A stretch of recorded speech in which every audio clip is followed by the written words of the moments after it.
G'day, everyone. Hope you're well. Welcome. It is bloody November the 11th, 2023. 105 years since the guns went silent on the Western Front in World War One. We're going to talk about that tonight. Gidgee, how are you, mate? Yeah, good. Going well. Had a pretty quiet day, so yeah, can't complain. That's all right. Just finding this stream on the... on the thing, yeah. So thanks for tuning in today, guys, and we'll get into it a bit later. We'll do some shout-outs like we normally do, and a bit of a special day today, Remembrance Day. You know, it was the end of the war to end all wars, and here we are in 2023, and there's still bloody wars going on between Russia and Ukraine and the Palestinians and the Israelis. Do we ever learn, mate? Like humans can. Just friggin' never learn, do we? Just I think it's getting worse. This planet will never live in peace. I'm convinced of that. It hasn't lived in peace ever, I don't think, has it? Like there's just been wars and conflict since when man bloody first appeared, you know, the Roman days all the way through. And here we are in 2023 and it's still happening. You reckon we would have sorted our shit out by now, but it's just putrid, this world, and everyone we keep saying we're just lucky we live in Australia, mate, eh? Yeah, for now, as I said, I don't think there's any coming back from this. You know, there's no reversing the way the world's going. There really isn't. So it's pretty sad. That's the truth.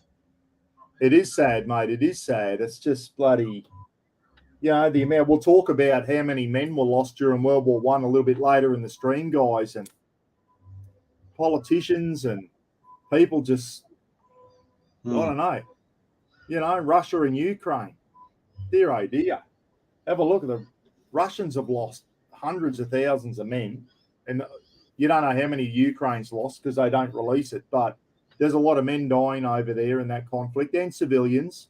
And now we've got the Israel and Hamas thing with the Palestinians. And as you know, innocent people always get caught up.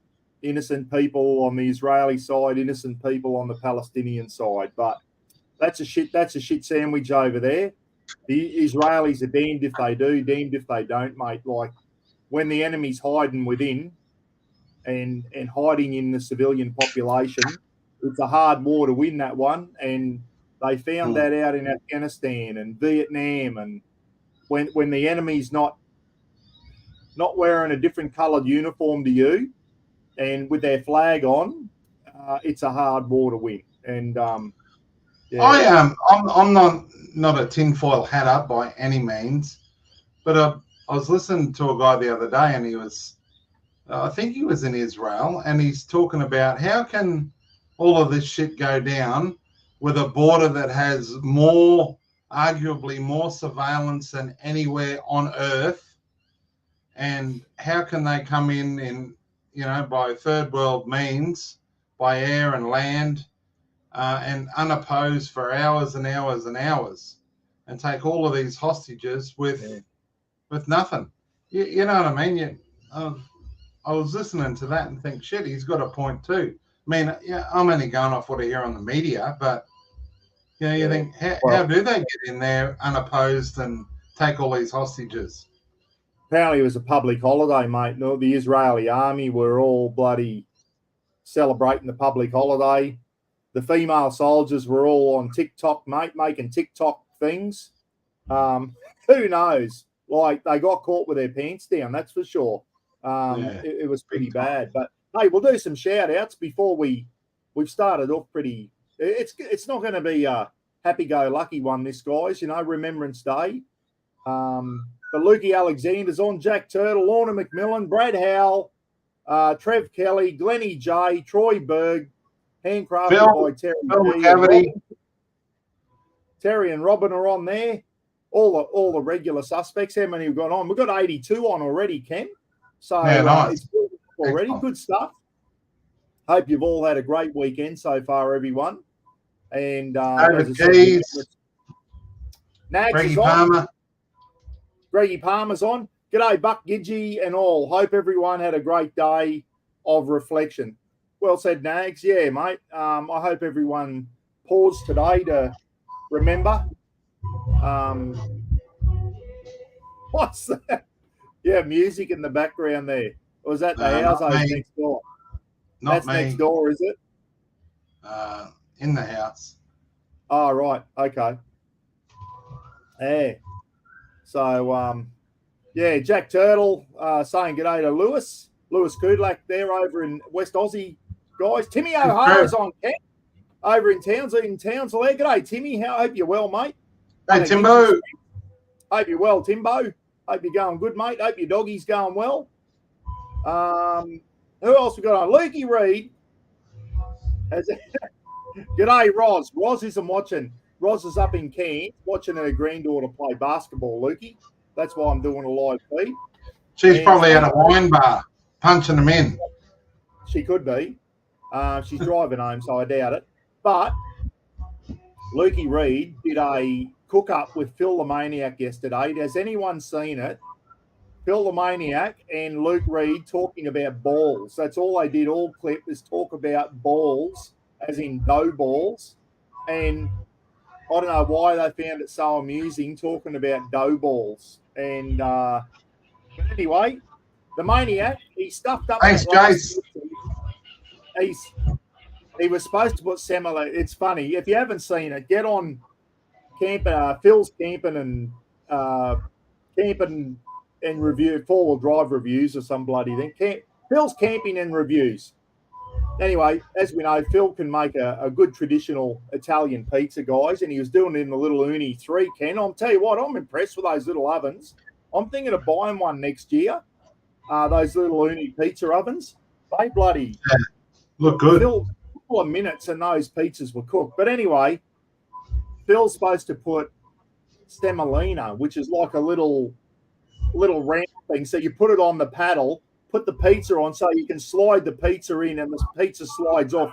Semolina is like little round flour balls. Little balls. Anyway, the last pizza, Phil's forgot to put, he called it salmonella instead of semolina. Salmonella is a totally different thing, Phil, and believe me, you don't want that on your food.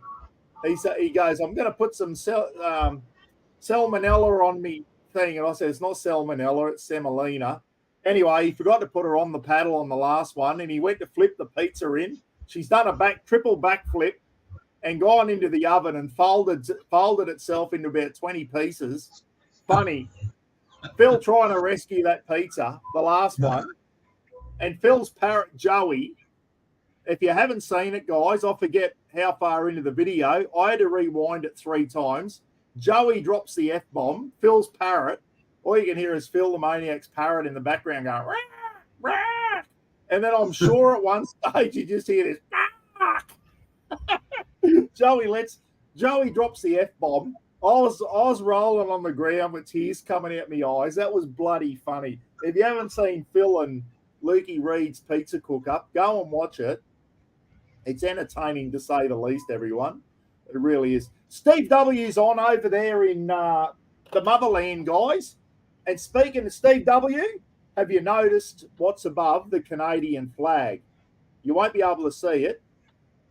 One of your stickers, mate. I got your letter. Thank you so much. Steve W is an ex-Bobby, guys. Pommy Bobby. And he sent me the nice. Metropolitan Police. And I was bloody spewing. I was going to put a photo up, Steve, and I forgot all about it, of my daughter Lauren when she was on holidays in the UK. And she actually got her photo taken with a Bobby, and she was wearing the big Bobby hat, and the copper was standing beside her when she got a photo taken, and Lauren was wearing his big Bobby hat. So there you go. Steve W sent me over a badge and some stickers. You'll be pleased to know the stickers are being used. There's one on my battery box. There's one going in the camper trailer on the fridge. There's one there, and I'll find probably one will go on the fridge, mate, and a nice, beautiful badge, Metropolitan Police. Yeah, that's cool, yeah. With the crown on there, which a lot of the Australian military badges have all got that same crown there. Hello, Blackers. How are you, mate? Yeah, thanks, Steve. I got him, mate. Bloody beauty. Thank you so much for that. Mr. Bullet's over there. Another sand groper on saying g'day to Jack Turtle. G'day, Mr. Bullet. Hope you're well. Landy Smurf. Good live feed last night, mate. Really enjoyed that. Guys, if you haven't done so, subscribe to Landy Smurf on thing. He's starting to do live feeds as well and talks about camping and his vehicles, old Land Rover and old FFR Land Rover and that, guys. So get on and subscribe to Landy Smurf's channel because Landy's starting to do some live feeds. And it's always good. I don't know about you, Ken. I don't watch TV anymore unless it's the news or something. But I love it when I see someone coming on live. I'd rather get on and watch someone do a live feed on YouTube than watch bloody TV these days. Yeah, it's depressing. We don't watch it at all. No. So, yeah, good live feed, Landy. So everyone get on, subscribe to Landy Smurf, and he's going to start doing some more live feeds. I think he's done a couple now. They're really good, really enjoyable, mate. Ray Muller just brought up a good point. That badge looks like a transport badge. Yeah, it looks like the Royal Australian Engineers badge with the big ER on the thing. When I saw it, I thought it looks like Royal Australian Engineer badge as well. And Royal Australian Corps of Transport, yes. Metropolitan Police. Steve, I used to work with a girl at the prison. She used to work over at the she's probably same age as me, if a little bit older. She's an ex-Pommy Bobby too. Yvonne Binney, her name was, Binney or Y. And she was an ex-Pommy Bobby herself, mate. Yvonne Binney, her name was. Lovely lady. And she's now a bloody prison screw. But, yeah, it was a Bobby as well. So I don't know if you ever ran into her, mate. It's like saying, did you know so-and-so? He was in the army. No, mate, there's 30,000 people in there. But you never know. It's a small world, isn't it? Speaking of small world, we'll cross that bridge a bit later on. I put a photo up today on Facebook of Roz's brother, guys. And bugger me, a mate of mine used to live next door to him. We'll talk more about that later in the thing. Terry G's on. G'day, Terry, the old jack of all trades. Jared's on. Speaking of which, how's Kaz? Any updates? Yeah, Kaz is going all right. He did a good clip last night for Remembrance Day, and he's still looking a bit thin on it and not looking as fit and as healthy, but he's on the mend. Kaz is on the mend, everyone, which is good. Timmy O'Hara said, I think he's referring to Israel now. It was a holiday. There were a lot of soldiers at home. Yeah, Timmy, exactly right. And they got caught with their pants down, mate. But when you live in a hostile place like that and all the soldiers are carrying their bloody M16s around and M4s and all that type of stuff, you reckon they would have been a bit more alert than to let that happen. But anyway, all hell's broken loose over there now, and it's not good. I don't know. They're not on frigging exercise up on K92. They're in the real thing over there. You'd think they'd be on guard and alert. Yeah. Surprised that. I thought Israel would have been a lot better prepared than that. Even on public holidays and religious festivals and religious days off and all that, you still got to be on alert. You know, we're lucky down here in Australia. We don't have that shit going on. Speaking of which, Ken, I'm going to bloody talk about it. Big shit down in Melbourne last night. Palestinians bloody in the streets, and a Palestinian shop got burnt down, obviously by a pro-Israeli person. Palestinians in the street of Melbourne clashing with the police. I'll tell you now, there's no room for that shit in Australia. No. Most Australians, and I'm talking probably 99, unless you're from Palestine or Israel, Australians want to see peace over in that part of the world. We're not taking sides for Palestine or Israel, okay? We don't take sides. We just want to see everyone getting on with each other. We don't want to see wars going on over there. But when you bring your shit into our country, it's time. I'm going to swear, everyone, if you're one of these people from Palestine or Israel and you want to go out on the streets and cause big disturbances and clash with our Australian police over your blee and what's going on overseas, get on a plane and fuck off back home where you came from. I don't care if you're Palestinian or Israeli. Fuck off back to where you came from. I genuinely don't think that. I would reckon 95% of these pricks have never been to either Israel or Palestine. Yeah, half of them are probably born here. Half of them are probably born in Australia. Don't just piss off. If you want to go and fight against Israel or fight for Israel, get on a plane and fuck off over there to your shit part of the world, and don't pollute our beautiful part of the world down here in the South Pacific, because we don't want your shit down here. All right? We don't. That's why this country's so good. We don't carry on with shit like that. So we don't take sides down here. We want to see peace over there. We don't want to see innocent Palestinian women and children and men. If there's any friggin' innocent men over there that aren't in bed with Hamas, no one supports Hamas here in this country, I can guarantee you. But we certainly don't want all that shit coming down here. You know, if you want to go over and bloody protest against Israel, go over there and do it. Don't do it here in our country. But we need our law enforcement fucking to be hard on them, not to take shit. Hit them hard. I don't mind if a heap of Palestinian people want to go to the streets with candles and hope for peace, and I've got no problems with that. But when they start burning Israeli flags and yelling fucking Ali snack bar and all that bullshit, it's time to fuck off and go back to where you came from or where your parents come from, because we don't want your shit in this country. Fucking need to stamp it out. Our police need to fucking stamp it out real quick, mate. There is no room for that shit. It's happening in England and the USA and all that. And I'm sure any Yanks watching, Mike Blakely and that, they probably feel the same way. Don't bring your shit to our country, all right? We're not taking sides one way or the other. It's not on. It's disrespectful. Hate it when they come over here, mate, and carry on with their shit. You know, go back home and do it. Don't do it in our country. Ray Muller, g'day, mate. Sorry about swearing, guys. I get pissed off when people disrespect our country. Hey, Johnny P. When they're inside our country and they're disrespecting it, pisses me off. Jared Hand, my great uncle Bert Sanderson would never see his original horse again, and sent to Gallipoli and wounded in the leg at the Battle of the Neck with the Victorians in the first waves. Wow. That bloody Battle of the Neck, Jared, that was brutal, mate. That was one of the big battles at Gallipoli. Yeah, something you should be proud of. And we're going to, me and Gidgee are going to show a few of our relatives soon, everyone, with some photos.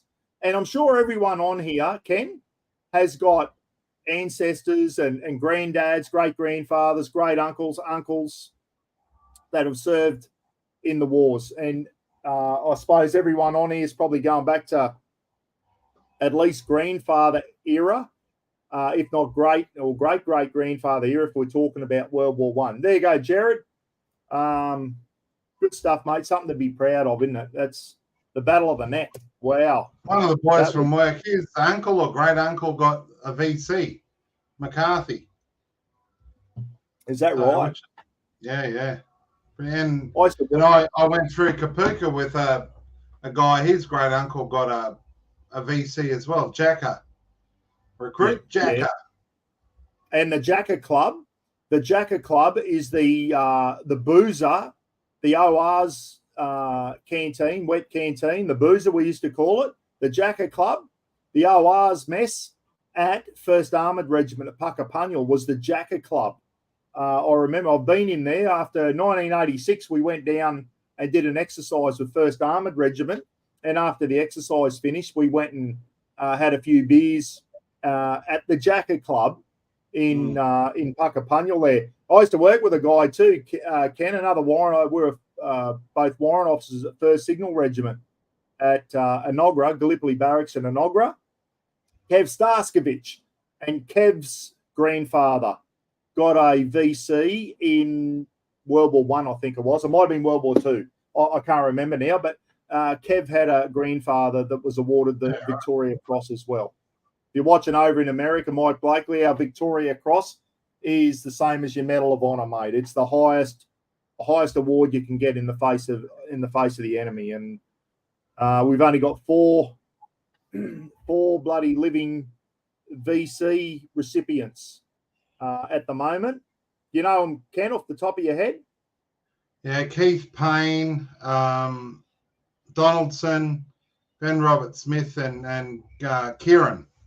Yeah, Kieran. Daniel Kieran. Kieran or Keenan? Keenan. Kieran. Daniel Kieran. Kieran, is it? Yeah. And Big Benny as well. Big Ben Robert Smith, who's probably our best known one. Keith Payne from Vietnam. And speaking of Vietnam, we've got some information about three Vietnam veterans that were killed during the Battle of Long Tan, Ken. And you'll be talking about this a bit later, that are buried in the same row as our grandfather. Yeah. Oh, the next one over, yeah. Yeah, the next one over is it? And we're going to talk about that soon, mate. I'll let you, because you went out there today to pay your respects, and we'll talk about that soon. Hey, Luke, Alexander said, you reckon if WW3 started, there would be conscription again? Thoughts? Yeah, well, you'd want to hope so, wouldn't you?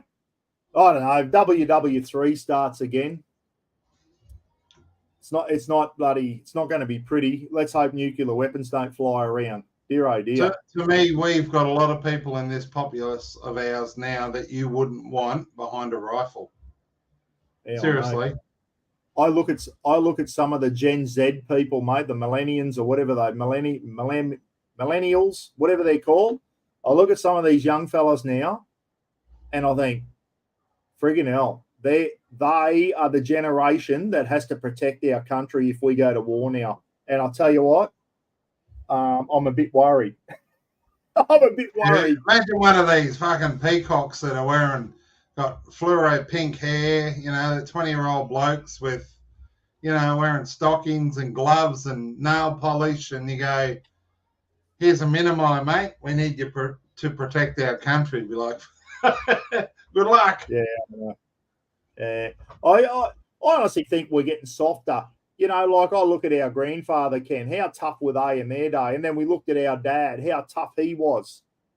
And then we think we're tough. And then I look at my son and go, he's not tough.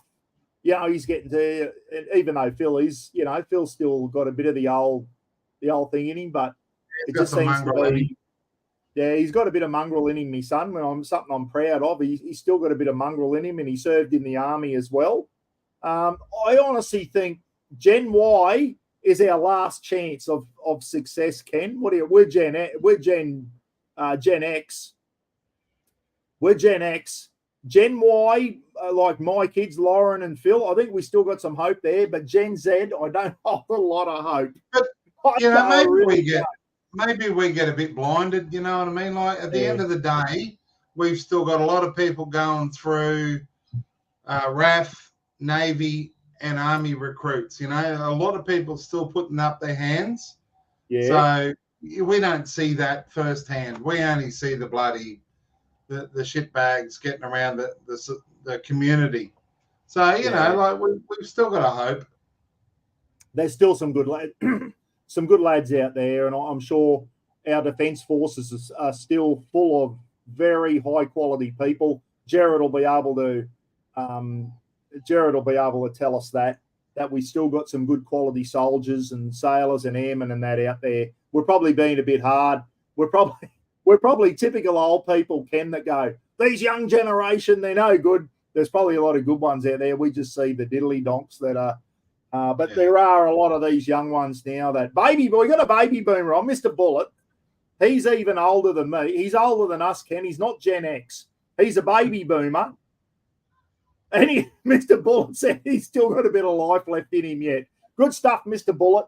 Good to hear that the baby boomers have still bloody got a bit of life in them. And then you got Gen X and that. Gen X was a good generation, Ken. Landy Smurf. Two of his students are going into the army. One into grunts, and the other wants to do engineering. Nice, awesome, good stuff, Landy. Yeah, fantastic, mate. I like, and that's all I wanted. You know, from the Ken, you were a bit the same. From the time I was in primary school, mate, I knew what I wanted to do. I knew I wanted to go in the army. I was fascinated with, you know, me when we were kids. We loved watching war movies, and not that we glorified war or anything, but I was just fascinated with the military. And mum and dad knew that I was going into the military. They knew that from probably when I was in grade 4 or 5 in primary school. They probably thought, won't even, you know, when I didn't want to do year 11 and 12, they didn't make me do it, Ken, because they knew I didn't need to do it to get in the military, and that's all I ever wanted to do. So they let me leave school after year 10, do a bit of bloody, you know, Kentucky Fried Cook and all that while I was 16. And then as soon as I hit 17, in I went, because that I was always destined to. I did do the testing for Queensland Rail and got in the top 5% of the state. Had choice of any apprenticeship I wanted, and a big brother of mine come home and went, "Don't join the railways, they're fucking scumbags. Join the army." And that sort of that steered me away from the railways and joined the army at 17. So yeah, but you know, where would you be if you're in the railways, mate? I don't know. You might have had a great career if you went into Queensland Rail, but at the end of the day, you haven't done too bad for yourself, mate, doing 6 years in the army, being an aircraft airframe engine fitter, and it's got you another bloody, you know, you're still doing it up until the 14th. 35 years in, I'm still going in Army Rotary Wing Aviation, so not bad. So until next month. Exactly right, Jared. Jesus. Rafa's under my chair, everyone. He just dropped one, and it is vile. We had him at the vet. We took him to the vet yesterday. He's crooking the belly again, spewing and diarrhea and that. He's just dropped one, and I've had to open the hatches because it is bad. Holy dooly, mate. Woo. I got the aircon on the window closed. I've just bloody up periscope, emergency surface, and open the windows. Yeah, you're dead right on that, Jared. We'll always look down. My son will look down on these kids and go, "You're all weak and soft," and it's just the way it is. Exactly right. Jay Glennon just said, passed the billboard today, basically saying if you join the cops, you'll be on $100 grand a year from day one. What do you think about that? I was on about 40 grand in the cops. I tell you what, that's bullshit. I think it's competency based. We'll talk about that in a minute. I'll tell you, to get in the cops now, you've only got to have 2 arms and 2 legs. When I joined, you had to pass typing test.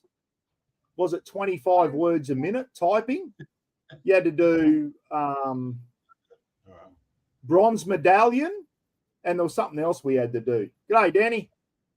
Hi. Hello. Beaker. You're just saying Bruno's in. I was in the army with Pete Donlan. We used to call him Beaker back in the days. Had recruiters come to high school for a recruiting drive in 81. The rest is history. Signals in 82.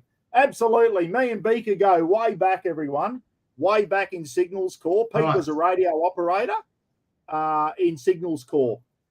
And there you go. We served at 103 Signal Squadron back in the 87, 88 together, me and Beak. And we still keep in touch to this day. Good to see you on, Beak. Bloody good stuff, mate.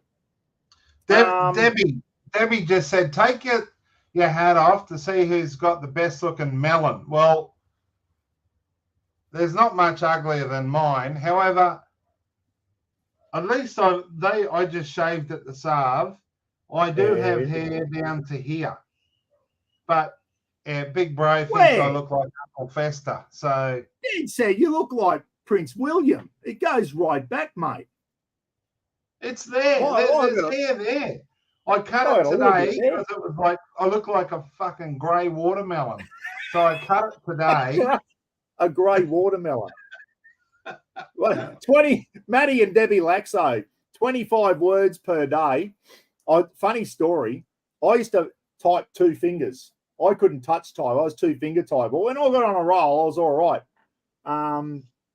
So you had to have a few pre-qualifications to get in the coppers when I joined. I'm doing a bloody statement of a lady once, witness statement. And she's watching me type 2 fingers. I think she was like a secretary or something. And she goes, "You're killing me. Do you want me to type that for you?" And I said, "Can you?" And she got on and was just like looking at me and typing her own statement on the computer. She said, "I can't watch you type anymore." She said, "That's bullshit." I was there doing the old seek and destroy on the keyboard. Unbelievable. 25 words a day. Yeah. But my interview for Airbus was, what are your computer skills like? It was a phone interview. I was over in Brunei, and I went, "I'm no fucking Bill Gates," and I didn't lie. I get by, but I tell you what, yeah, it's same sort of type of skills. Did you blokes have any hair when you were born? Nah. I always had a bad receding hairline. Even in my 20s, I had a receding hairline. Here we go. Jared's got another good one here. Kids today will be the controllers of autonomous warfare and are brilliant controllers of electronics. Yeah, bit different. Have a look at all the drone operators in Ukraine and what drones are doing over there, Jared. Yeah, it is, mate. But at the end of the day, as Kaz keeps saying, you still need boots on the ground to when you take ground, you need boots on the ground. You need infantry there to do it. So you still need your tough bloody your grunts up the front too, mate. All right, guys, we've said enough g'days and all that type of stuff. Bretty Osborne, what does Brett say? Cops are about to strike down in Victoria for better pay. Apparently no booze buses around because they can't get anyone to join. I got no bloody... The way the bloody Victorian police acted during COVID, mate, was disgraceful. It really was. They're getting directed from above. Yeah, they were. You see all of this shit crime in Townsville, which annoys me to no end. And even me, I'd just go, "Oh, cops are weak. They're weak. But their leaders are weak. They should be going, oh, who gives a fuck about the ramifications? Get out and start smashing them." Yeah. No, we're going too soft, mate. We're going too soft. I saw an old sergeant of mine yesterday at the hardware shop, and he's out now. He's retired. And I said, "Mate," I wouldn't last 2 minutes in the police now. They're not after blokes to go out and do a bit of old school policing. It's just times have changed, and I would get myself in trouble now if I was. We didn't have cameras and that when I was a cop. We're not going back too far, Ken, only 20 years or whatever. We didn't have cameras and all that shit. And if someone deserved it, they got it. Naughty. Sorry. Hey, I'm on the live feed. No. Anyway, hey, guys, I'm going to show you. Yes, today is Remembrance Day. All right, how many doses? 105 years since the guns fell silent in World War One. 11 a.m. on the 11th of November, 1918. G'day, Nutty. That's Ken's son, Nutty, out at the mines at the moment. Yeah, sorry about that. He rings in every day to let me know he's safe. Yeah, no, that's all right. That's good to know. Mate, we're going to show us a short video, and then we're going to get into the nuts of what tonight's about, which is Remembrance Day. This is a short war video, guys. I love these short war videos on YouTube. A lot of them are made. They're not made by Hollywood and all that. Some of them are made by university students and that. The acting's not, you know what I mean? But the storylines behind them are good. This one's called End of War. And this is what gives you a bit of an idea. It makes you angry. It makes you sad that it was 15 minutes till the end of war and they were still fighting with each other right up till the final minute. And I read somewhere at the end of this thing, they go 2,000, over 2,500 men lost their lives in the final hours of World War One. 2,500 in the final hours. And we'll see our great uncle coming up soon, Ken, William James Rogers. He was killed on the 30th of September, 1918 in France, and still buried over there now. We lost our great uncle, our grandfather's brother, not even 6 weeks before the end of the war. Some men were losing their lives with minutes to go. How sad has anyone seen the new movie, All Quiet on the Western Front? The German one. It's only What's come that out on? last year. All Quiet on the Western Front. I think it might be. There's been the original one, which was in black and white, and then there was one with Ernest Borgnine and John Boy Walton in there, Richard Thomas from the 70s or whatever. That was another All Quiet on the Western Front. And then the Germans have just brought one out from their perspective. It is brutal, mate. Absolutely shows you the brutality of how bad World War One was. Trench warfare, flamethrowers, tank warfare, all that type of stuff. Netflix or what? I think it's on Netflix, mate. And the Germans, a half an hour before the end of the war, the Germans were thinking, we've survived. The German general said, we've got time for one more final assault. And the French were in their trenches celebrating that we've got. Next thing they heard, oh, the Germans were attacking them again with half an hour to go. If you haven't seen the new movie, All Quiet on the Western Front, the German version of it, you got to watch it. Timbo said SBS, Paul. SBS. Is it on net? Well, Andy, SBS. Timmy O'Hara said it's on SBS, guys. So look for it there. All Quiet on the Western Front. Anyway, in saying that, watch this one. It only goes for a few minutes, guys. And then this is a great way to lead us into tonight's topic, which is Remembrance Day. 105 years since the end of World War One. Right, let's watch this. Sit back and watch. I think you'll enjoy it.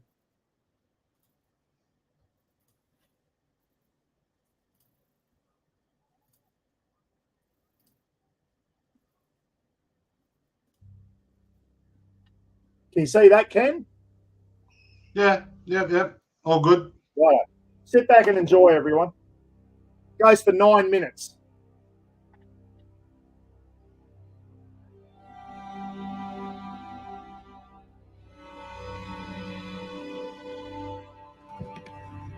Minutes before the end of the war.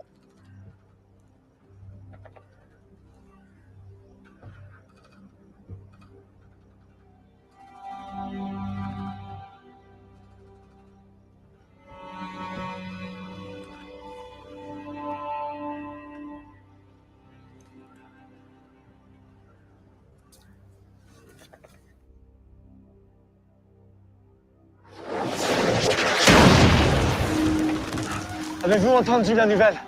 C'est vraiment en train de se passer. Un armistice signé ce matin. La guerre se terminera à 11 heures. Oh, c'est pas sérieux. Il y aura de la soupe. De la soupe chaude.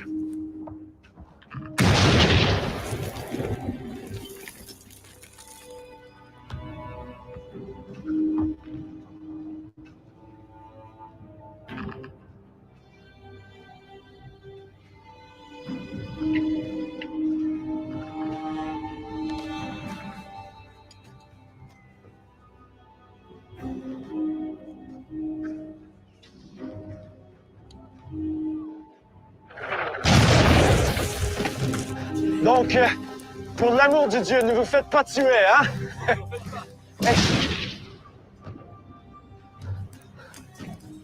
Hey, c'est fini. La guerre se terminera à 11 heures. Il y aura de la soupe chaude pour nous tous.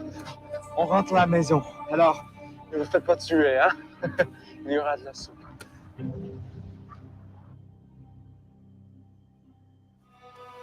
Wenn der Krieg vorbei ist, wird alles anders. Alles endet, was beginnt.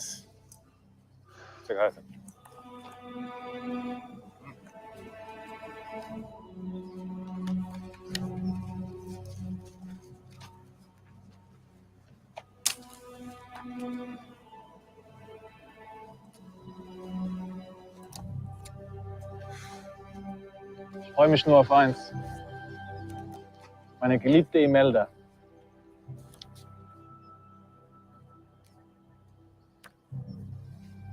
Sie ist dein Freund? Sie sieht ja aus wie meine Großmutter.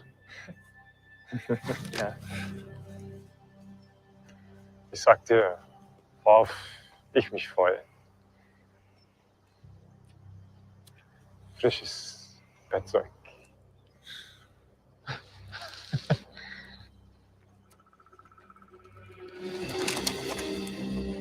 Was zum Teufel? Halt! Parkplatz! Parkplatz!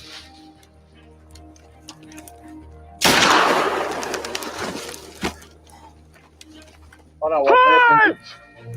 Geh zurück! Stopp! Der Krieg ist vorbei! Zurück! Zurück!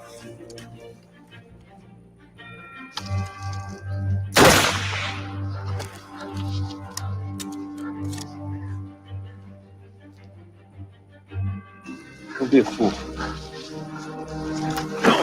Get down!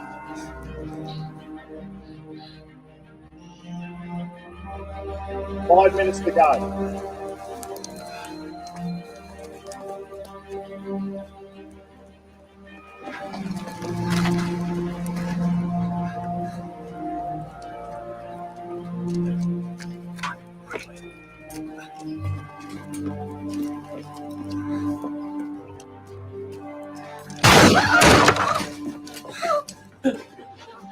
Les Allemands, ils sont partis. Vous vous joindrez à nous. La guerre se termine à 11 heures.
Told everyone not to get themselves shot.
He's got a hairdo like us.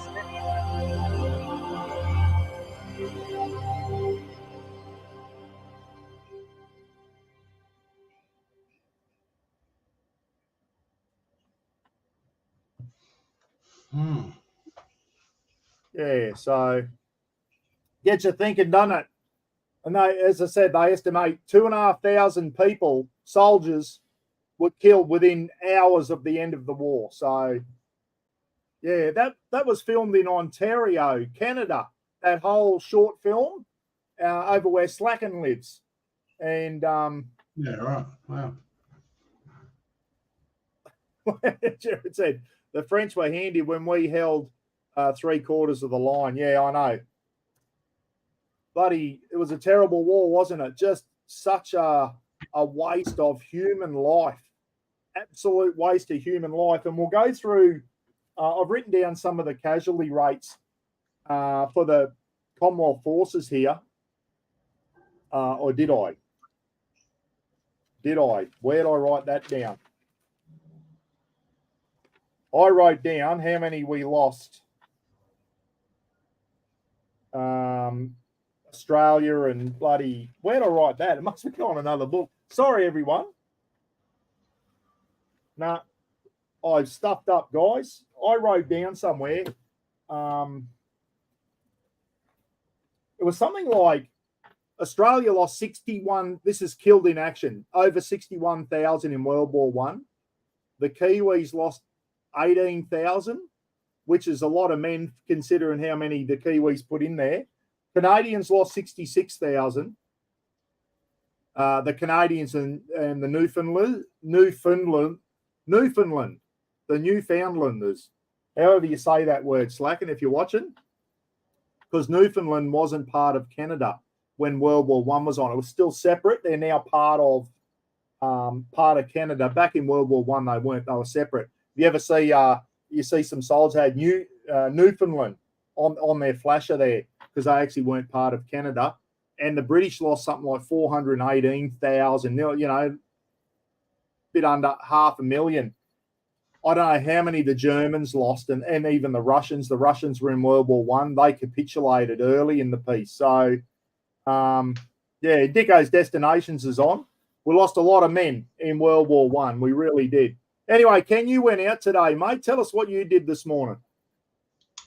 Yeah, I just went out to the Mount Gravatt Cemetery just to visit the grandfather, and uncles and all of that. And also a few of the others, Milosevic, who's buried just up from Grandad, who was killed in Afghanistan, and Captain Bryce Duffy, who's just near Grandad. He was killed in the same incident as my mate Glenn. Glenn wasn't killed, but he was killed in that incident. And then literally 2 rows over are 3 guys next to each other that were killed in the Battle of Long Tan. So yeah, pretty special. I go out there every Anzac Day and every Remembrance Day. So that was the Mount Gravatt. What was that again? The Mount Gravatt Military Cemetery in the Anzac plots. Yep. In the Anzac plots, where our grandfather is, guys. He wasn't killed during the war, our grandfather. And speaking of which, I'm going to bring him up now, guys. There he is there. Galbraith Philip Rogers. That's me and the Gidgee's grandfather. He was in the 5th Light Horse Regiment in World War One. He was a bit young for Gallipoli. He joined just after Gallipoli from a little town called Barcaldine in central West Queensland. He was a horse driver out there at Barcaldine Downs. And he joined up and he went over to what was all known then as Palestine, where Israel and they fought over in Palestine against the Ottoman Empire, the Turks. And our grandfather, he was in the 5th Light Horse. They weren't involved in the charge of Beersheba, which anniversary was on the 31st of October, Ken. The anniversary of the Battle of Beersheba, where they couldn't take that town, which is now in modern-day Israel, the Ottoman Empire, and also they had German officers and that, and the British could not take it. And at the final hour, they said, send the light horse in to see how they go. And the boys took Beersheba. It was one of the last ever charges. It wasn't cavalry. They were light horse. They were mounted infantry. They didn't have swords and that. They went in with the bayonets. And they took the town of Beersheba, which is now a city in Israel, and something to be very proud of. And if you want to see a good movie, everyone, based around that, look at a movie or watch a movie called The Light Horseman. You seen that one, Ken, obviously? Yeah, years ago. And, and it was a movie from the 80s, an Australian-made movie. John Blake was in it, who was also in the ANZACS. He was killed after that movie, driving home to Adelaide after making The Light Horseman. He's one of the main actors in there, and they tipped that he may have gone on to be a future James Bond. That's how very good he was. John Blake, Jonblake, John Blake. He played one of the main characters in Light Horseman. And I'll tell you what. Jeff's Travels here, Paul, said my great uncle was in that charge. Pretty Who awesome. said that? Jeff's Travels. There you go. Travels. Jeff, my great uncle was in that charge. Something to be bloody proud of. Our grandfather was over there at the time, but the 5th Light Horse were in a different part. They weren't at Beersheba, but they were over there. He was over there at the time. The 5th weren't in there. I think it was the 4th and the 12th Light Horse regiments involved in that charge. And if you haven't seen The Light Horseman, the movie, watch it. Do yourself a favour, everyone, and watch it. It'll bloody makes you proud to be an Aussie, that one. I'll tell you. These men like our grandfather, they're bloody true Aussies, guys, and that's why we live in such a great country now, is because of guys like him there. Galbraith Philip Rogers, and I named my son Philip after him. His middle name, Galbraith, and that name runs deep in our family, Ken, Galbraith. Yeah, it and does. there he is there. Galbraith Philip Rogers. I don't know. Did that just get bigger, Ken, when I did that? No? Not that I saw. No, okay. So service number 3407, Galbraith Philip Rogers. He enlisted 17th of July, 1915 in Brisbane, and his last rank was Warrant Officer Class 2. I thought he went on to be an RSM. He went on to be an RSM, mate. I don't know if that's accurate or not. In World War II, he used to train the guys to go over to New Guinea in World War II. He was a horse driver, died of natural causes.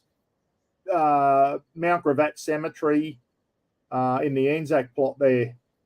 And he's also on, and I've seen it, I've put it up on the thing, his name is on the Barcaldine War Memorial Clock Tower in the middle of Barcaldine, Galbraith Philip Rogers. All the men that joined the army from Barcaldine, they're all on a big clock in the middle of the main street there, and something I'm very proud of to see our granddad. I don't know if you know or not, Ken, our bloody Auntie Lorna told me, I always thought, they always called him mate. Our grandfather, the whole family called him mate. That was his nickname. And Auntie Lorna said, mate died of a snake bite. I went, he died of a stroke. I thought he died of a stroke, complications caused by a stroke. And Auntie Lorna, she's passed away now. So Auntie Lorna said, no, he got bitten by a snake and that caused a stroke. And I asked my mum and she said, no. But Auntie Lorna swore that he got bitten by a snake. Yeah, and right. it caused I didn't know that. Yeah, Andy Rich is on over in the UK, everyone. Morning, everyone. Hoping everyone as well. General question to everyone. What are the drifter canvas shopping bags like? They are good. If you're talking about the canvas shopping bags that you take to the supermarkets, they're very good, mate. I had 5. I've got 1 left. I don't know what I did with the other 4. Andy, they are bloody good, mate, and you can put a lot of groceries in there and stack them up. So yes, mate, they're very good. Good bloody heavy duty canvas shopping bags. Very good. Hey, Tim just sent me a message. He can't comment for some reason. He said, look for Mark Felton Productions on YouTube. He does history and just did a clip on the last deaths of the Great War. Okay. Mark Felton Productions. They call him Dr. Mark Felton. Mark Felton, Felton Productions on YouTube, guys. Some of the stories he comes up with from World War I and World War II, out of the just stories you've never heard of before. Such an interesting channel. I follow him, Mark Felton Productions. Yeah, right. English guy, very, very good. If you love unusual war stories and stuff that you've probably never heard about, he did one about the Japanese actually landed in Australia off a submarine up in the Kimberley. And they actually put patrols up into the Kimberley and they went, nothing up here. And they went and got on the submarine and went again. So something I didn't know, we actually had Japanese troops on Australian soil in World War II. Mark Felton did a thing on it. And apparently miles and nothing, and they said, no, nothing up here. And they jumped on the sub and went home. So Steve W. saying g'day to Andy over there in the UK. There's Steve W. there, guys. So, yeah, that's our grandfather there, everyone. And this is his brother, William James Rogers. Sorry, this isn't very good quality. William James Rogers is our great uncle, me and the Gidgee's great uncle. He was from Muttaburra in Queensland, which is a little town that's famous for a dinosaur called the Muttaburrasaurus. It was a dinosaur that was discovered out there. And Muttaburrasaurus langdoni. That's it. And he's from Barcaldine as well. He was a labourer, and he was he was in the 31st Infantry Battalion in France, and he died of wounds on the 30th of September 1918. And he's buried at the Doint War Cemetery in France, guys. And when I went over on a rugby trip to England in 1999, I was going to go to France on days off, and all the boys went, come to Ireland, Buck, and get on the piss. And I weakened the peer group pressure.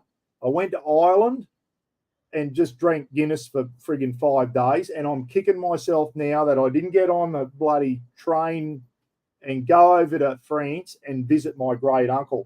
Anyway, my son Philip named his son, my grandson, William Rogers, young Will, after this fella. So the name still runs in the family. So we've still got a Philip in the family. We've still got a William in the family. So there he is. That's our great uncle Ken. Shot by a German about 6 weeks before the end of the war, which isn't bad. You know, as if that's not bad enough. The thing we just saw, the short movie, people were dying a minute from the end. And it's just, it makes you sad. Doesn't matter what side they're on, just makes you sad, doesn't it? And there's our uncle. That's our dad's brother, Uncle Gill, everyone. Uncle Gill served in World War II, and he was in the Service Corps, which is, that was a combination of Ordnance and Transport Corps. It used to be called Service Corps. And Uncle Gill used to be a Don R, dispatch rider, an SDS, signal dispatch rider. SDS, Signals Corps used to have SDS riders. When I was in the Army, Uncle Gill he served, I didn't know, Ken, he served in New Guinea as well, but he also served against Rommel's Africa Corps over in North Africa in the desert, and he was a Don R rider and used to ride all the messages around on his motorbike and get messages from one unit to another. A Don R or a dispatch rider on his motorbike, Uncle Gill. There he is there. I knew Uncle Gill. And when I was a young fella living in Warwick, I used to play cricket. And Uncle Gill worked for Toyota. He was high up. He was a salesman for Toyota in Brisbane. And I remember Uncle Gill got us Toyota cricket caps for my team called the Wombats in Warwick, my cricket team called Wombats. And we all had Toyota cricket caps on. We thought we were the cat's ass because Uncle Gill said, here you go, Paul. Here's some Toyota caps that your cricket team can wear. And we all thought we were bloody sponsored by Toyota. And we were like grade 9 or whatever. Uncle Gill there. That's our granddad on the right, Galbraith, and his brother William on the left, guys, who was killed. Galbraith, our grandfather, mate, he was in the light horse, mounted infantry, and his brother was in normal infantry, 31st Infantry Battalion in World War. Both served in World War One. As I said, one got home, one didn't. And Uncle Freddie, Ken. Uncle Freddie Smith. I got some funny stories about this guy. Uncle Freddie was a Ratatobruk in World War II. And Uncle Freddie, as you know, a lot of the Australian soldiers fought against Rommel's Africa Corps in North Africa. And when the Japanese were knocking on our doorstep, they, much to Churchill's disgust, the Australian Prime Minister said, I want my troops home from North Africa. We got bigger issues going on down here with the Japanese when the Japanese entered the war and looked like they were going to invade Australia. And Uncle Freddie went on to, he was in infantry, everyone, 7th Division, 2nd 12th Battalion. So second slant 12, second means the Second World War, but the second AIF. He was in the 12th Battalion. He was infantry, Jared, you'd be bloody happy to hear that, mate. Our Uncle Freddie Smith was in infantry. Ned Rosington, Ken, another uncle of ours, was infantry in New Guinea in World War II. Uncle Ned was in the infantry as well. He was in 3rd Battalion, I think, infantry. Anyway, Uncle Freddie got wounded badly on Shaggy Ridge, which was a famous battle that the Australians were in against the Japanese. Not on Kokoda, guys, the further west on the Fettuccine Ranges or whatever. Shaggy Ridge, Uncle Fred got half his guts blown out by a Japanese mountain gun, and still bought. Remember, he had the scars on his arms and his stomach and everything. And I did a brilliant interview a couple of years ago with our oldest cousin, Ken, Johnny Smith, Freddie's oldest son.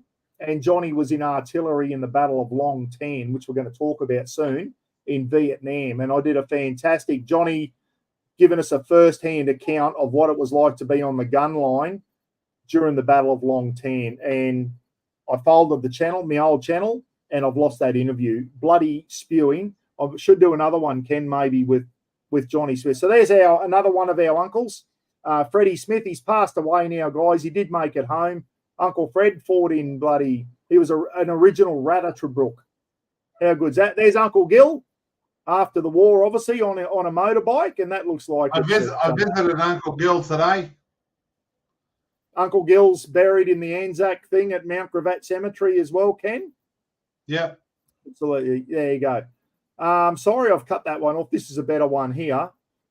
Now, the guy on the right, Corporal Milosevic, he was killed in Afghanistan, everyone, and he is buried. Ken, over to you. You know more about this than me. You saw his grave today when you went to see our grandfather and Uncle Gil and that are buried at the Mount Gravatt Cemetery there in Brisbane. Corporal Milosevic is buried there as well, mate. He was killed in Afghanistan. Yeah, it was a couple of years ago. I went to see our granddad for the first time, and I was just walking up having a look, and there was a plot there for Corporal Milosevic, and I thought, shit, and it was really nice. I took a photo, blah, blah, blah. That night I went home, and on one of the ANZAC pages, just across from him is another guy, Captain Bryce Duffy, that was killed in the same incident when my mate was shot. Now, this girl had posted a picture of her bugle with Bryce Duffy's name on it, but next to it was this Milosevic guy. So I sent her a message and I said, he's Milo-ish nickname is. I said, he's buried just up in the same row, just up from my granddad, who was 5th Light Horse. He was 2nd, 14th. And anyway, this girl, I sent her a message today and took a picture of Milo's bloody grave, and he's got a little bottle of Bundy rum there. And I said, said g'day to Milo for you. And she's over in New Zealand. She said, thank you so much, and means a lot. So that's sort of how I stumbled onto him, like just purely out of luck. But yeah, he's buried in the same bloody row as our granddad. Well, that makes me proud. Our grandfather, 5th Light Horse Regiment in World War I, and Corporal Milosevic, or Milo, killed in Afghanistan. Was that blue on green incident, Ken, Milosevic? Yes. These 3 lads were killed. They just finished a parade in the morning, and they were standing around talking about what they were going to train the ANA guys on that day. And one of them come up behind them and just opened up, killed 3, injured 7 of them, one being Glenn. Yeah, we spoke to Glenn. Glenn's still got a horrific scar in the back of his thing, and Glenn fell to the ground and returned fire and actually killed that guy, and he got rushed off to Germany, and luckily he made it. But very proud to know that Milo is buried in the same... almost side by side with our grandfather. So if anyone from Corporal Milosevic or Milo's family is watching this, your son is buried near our grandfather, guys, and something we're very proud of. And the other 3 lads... I visit him every Anzac Day and Remembrance Day. I visit him and say good day. Yeah, good stuff, mate. Private Martin and also Private Poat, P-O-A-T, are the other two lads in that were killed on blue on green. A lot of Australians lost their lives in Afghanistan. We lost 41 over there, killed in action. Some were killed in action, guys. Some were just friggin' murdered by ANA, Afghan National Army, who were supposedly the good guys, but were sympathisers with the bloody Taliban and that. And the boys were over there training them and caught bullets in the back. And it's just bloody absolutely shocking. What a, you know, you get killed in combat's one thing, but to get bloody shot in the back by some arsehole that you're there trying to help and train. And speaking of Bryce Duffy, there he is going through Royal Military College. He was a Lance Corporal going through Royal Military College. Captain Bryce Duffy, who's also buried near our grandfather. He was in artillery, shot by an Afghan National Army trader, if you want to call him that. There he is in Afghanistan. Captain Bryce Duffy, Ken, buried near our granddad. Yeah. Buddy, rest in peace, mate. And Ken, there's also 3 Vietnam veterans buried near Uncle Gil and our granddad that were killed during the Battle of Long Tan, August 1966, which our cousin Johnny Smith was on the gun line there. We lost, was it 17 men? I think I wrote it down, 17 or 19. 17, I think, we lost, killed in action, and about 25 wounded. One of those, we'll talk about him, Buddy Lee, was an instructor of yours when you were going through Army Reserve Infantry. Yeah, Waco, yeah. 9 RQR, 9th Battalion, Royal Queensland Regiment. Buddy Lee was one of your instructors. He was wounded in the Battle of Long Tan, Delta Company 6 RAR. And this guy here, I've written their names down because I knew I'd forget it. This fella here buried near our grandfather, one of the 3 buried at that cemetery, guys, from Delta Company 6 RAR, Warren Mitchell is his name there. And the next fella that's buried there as well, Ken got photos of their graves near our grandfather. Douglas Salvinen. Douglas Salvinen was also killed during the Battle of Long Tan. And this fella here is Kenneth Gant. Kenneth Gant. Those 3 killed during the Battle of Long Tan, Delta Company. And if you haven't seen another great Aussie movie, guys, about the Battle of Long Tan, and it's called Danger Close. If you have not seen that movie. That's the 3 of them today. That was their graves today, the 3 of them. Well, there you go. Buried side by side, Ken. Yeah. Rest in peace, fellas. I'll read their names out again. Warren Mitchell, Douglas Salvinen, and Kenneth Gant. Buried near our granddad, side by side. 17 killed during that battle, along 25 wounded. And they were grossly outnumbered by the Vietnamese guys, and bloody did us proud, did Australia proud. And the other thing, all 17 men killed in that battle died with their facing the enemy. Not one of them had a bullet in their back. They were all facing the enemy when they died. And all 3 of those lads were 21 years old. Yeah, as Trev Kelly just said, Ken, way too young. This is why today is special. And it's not just for the World War I, it's for all these people who have given their life for our country. Some of these guys didn't want to go to war, guys. They were just in the army. Some of them might have been Nashos. Who knows? They might have been conscripted.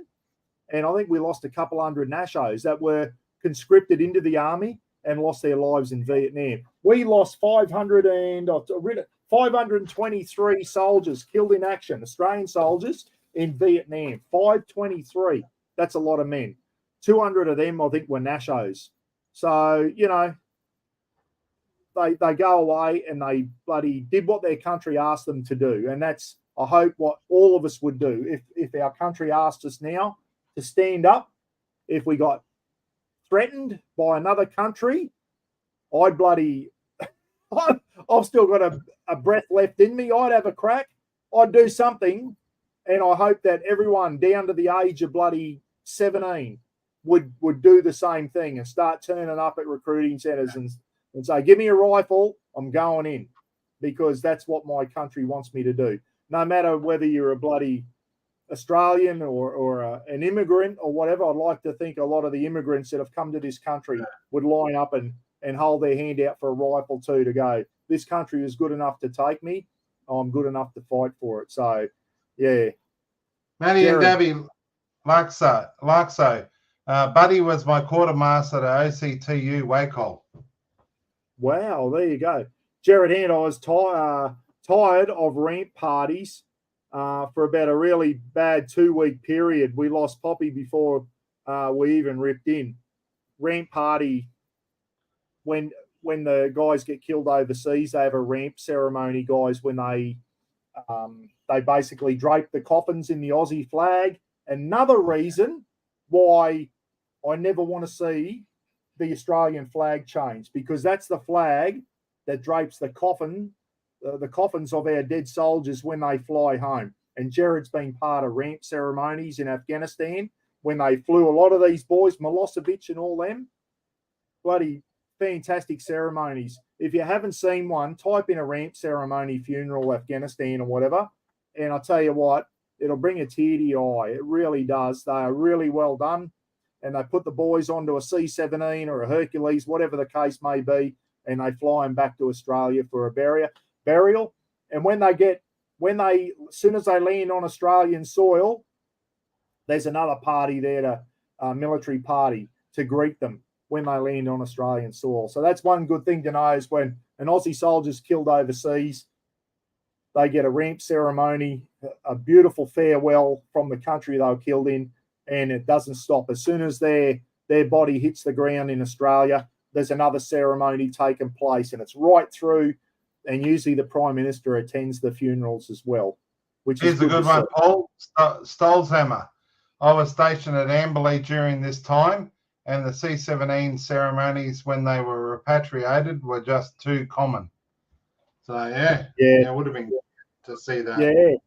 Yeah, you would have seen the C-17s come in, and you would have seen as soon as the ramps come down and the coffins come off, they don't bloody walk them off and throw them in a hearse. There's a bloody, it's like proper funeral procedure, and there's a bloody, and then they go right through to burial at the grave sites, and bloody fire and volleys. When I did my warrant officers course, Ken, all the drill was revolved around, and Jared will back me up on this, all the drill on your warrant officers course is all revolved around military funerals, volleys at the grave site, how to lower the coffin, how to get the coffin out of the church.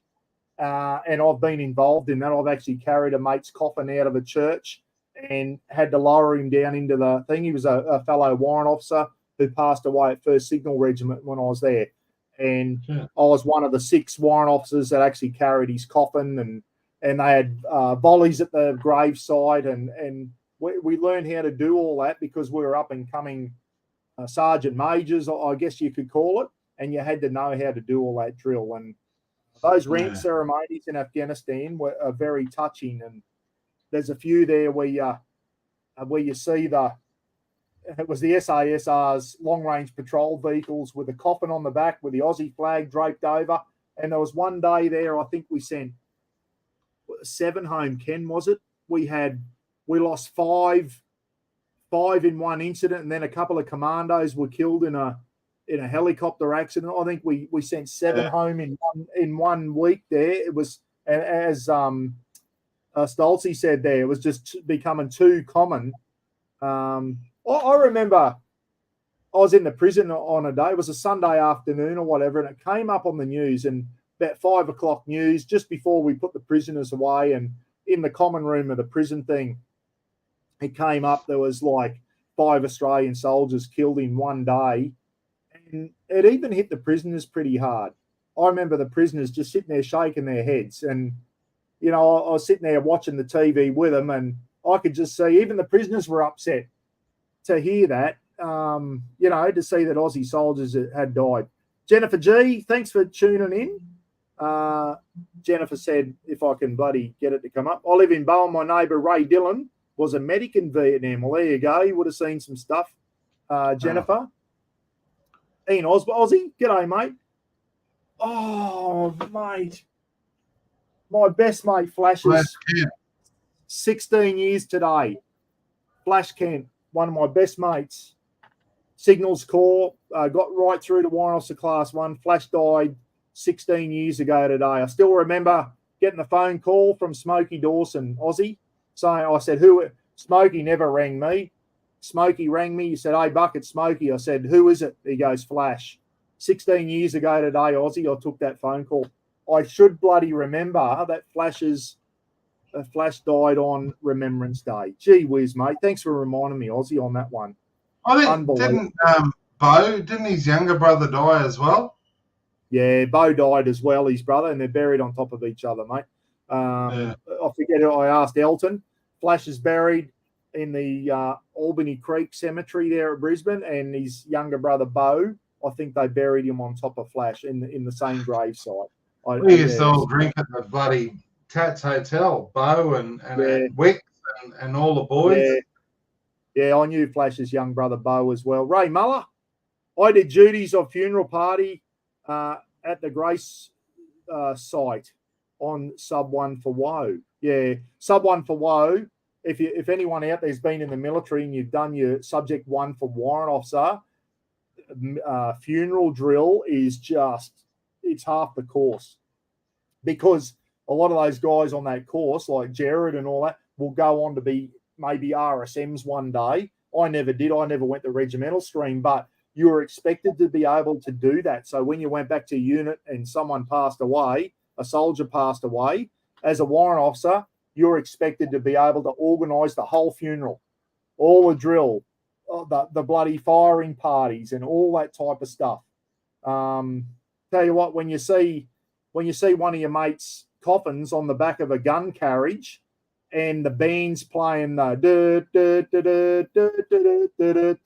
in slow time and everyone's slow marching behind the gun carriage, I'll tell you what, it's very emotional. It really is. If you've ever been through a military funeral, they are bloody emotional times. And as I said, Jared's been part of rant parties in Afghanistan. Thanks for letting us know that, Jared. It's bloody pretty special, mate. Back on to Buddy Lee, Ken. Tell us a bit about Buddy Lee, an Indigenous corporal during the Battle of Long Tan, Delta Company 6 RAR, and you know Buddy. Tell us how, mate. Yeah, just when I went to my recruit, when I was in Army Reserve recruits, and then me and a bloke, Martin Kenny, Grant Kenny's brother, we put our hand up and said, can we go straight over to bloody IETs and knock that over as well? And Buddy was one of our DS there, and he was just a lovely guy. And we didn't know who he was at the start, but everyone's going, that guy's a legend from Vietnam. You know what I mean? Like, even back then, people idolized the guy, and he was an absolute character. And then it turns out a mate of mine, Andrew Stagg from Harvey Bay, he's married to Lisa Stagg, and Buddy was her uncle, which I didn't know, way down the track. Yeah, Buddy's her uncle, but just a bloody nice guy and absolute character. He cracked everyone up every day on course. He was just making people laugh. Absolute legend. If you haven't seen Buddy Lee, type in Buddy Lee Delta Company or something in Google, guys, when you're after this, and you'll see him. He's there with an Owen submachine gun. Just an incredible man. And as I said, he taught you so well. He was a good instructor, and on your Army Reserve Infantry, Army Reserve IET course at 9RQR. Buddy Lee was one of your instructors, mate. Something you'd be bloody proud of. Hey, something else. Yeah. Another one here, guys. I'm going to go through again. 14. This fella here. Have a look at the name on his badge. That is Roz's brother, everyone. Jerry Savage. One of Roz's younger brothers. He's been in the Navy for over 40 years now. He joined the Navy probably a year after I joined the Army. 1982, Jerry probably went in the Navy 83 or something like that. He's now a Chief Petty Officer. Anyway, this morning on the Sunrise Show, there's a thing in Sydney at the moment. And if anyone is in Sydney, guys, and you're going into the city in the next few days, there's a lady that has done all these portraits. So that's a portrait of Jerry there, Roz's younger brother, who's the chief petty officer, still in the Navy to this day. And she drew off these portraits. And at Sydney Harbour at the moment, there's 99 flags lining Darling Harbour or wherever it is there in Sydney in appreciation of Indigenous people that have served or are serving with the Australian Defence Force at the moment. Jerry's still currently serving. And that exact photo is flying in Sydney Harbour at the moment in a flag. And there's like 99 big banner flags of a lady who sketched a portrait off a photo. And they look really good. And we were sitting there watching the sunrise this morning, sunrise show, the weekend edition. And the story came up about this lady and all these flags that are flying in Sydney to, about the Indigenous people in the ADF. And Roz goes, "That's Jerry." Like they showed this flag and she said, "That's Jerry." And that was the photo there. So, yeah, if you're in Sydney, guys, and you go in around the Opera House or Darling, wherever it is, near the bloody Opera House there's 99 flags flying in appreciation of Indigenous people that have served or are serving with the Australian Defence Force. Look for that one. That's Roz's younger brother, Jerry Savage. There he is there. I nearly forgot to bloody say that. So if you see this, Jerry, hope you're doing well, mate. Yeah. Here's another one, Paul. David Keys. I met Buddy once. He told me that one of the diggers said he'd been shot. He didn't believe them, but they pointed out the back of his shirt was missing. Oh, shit.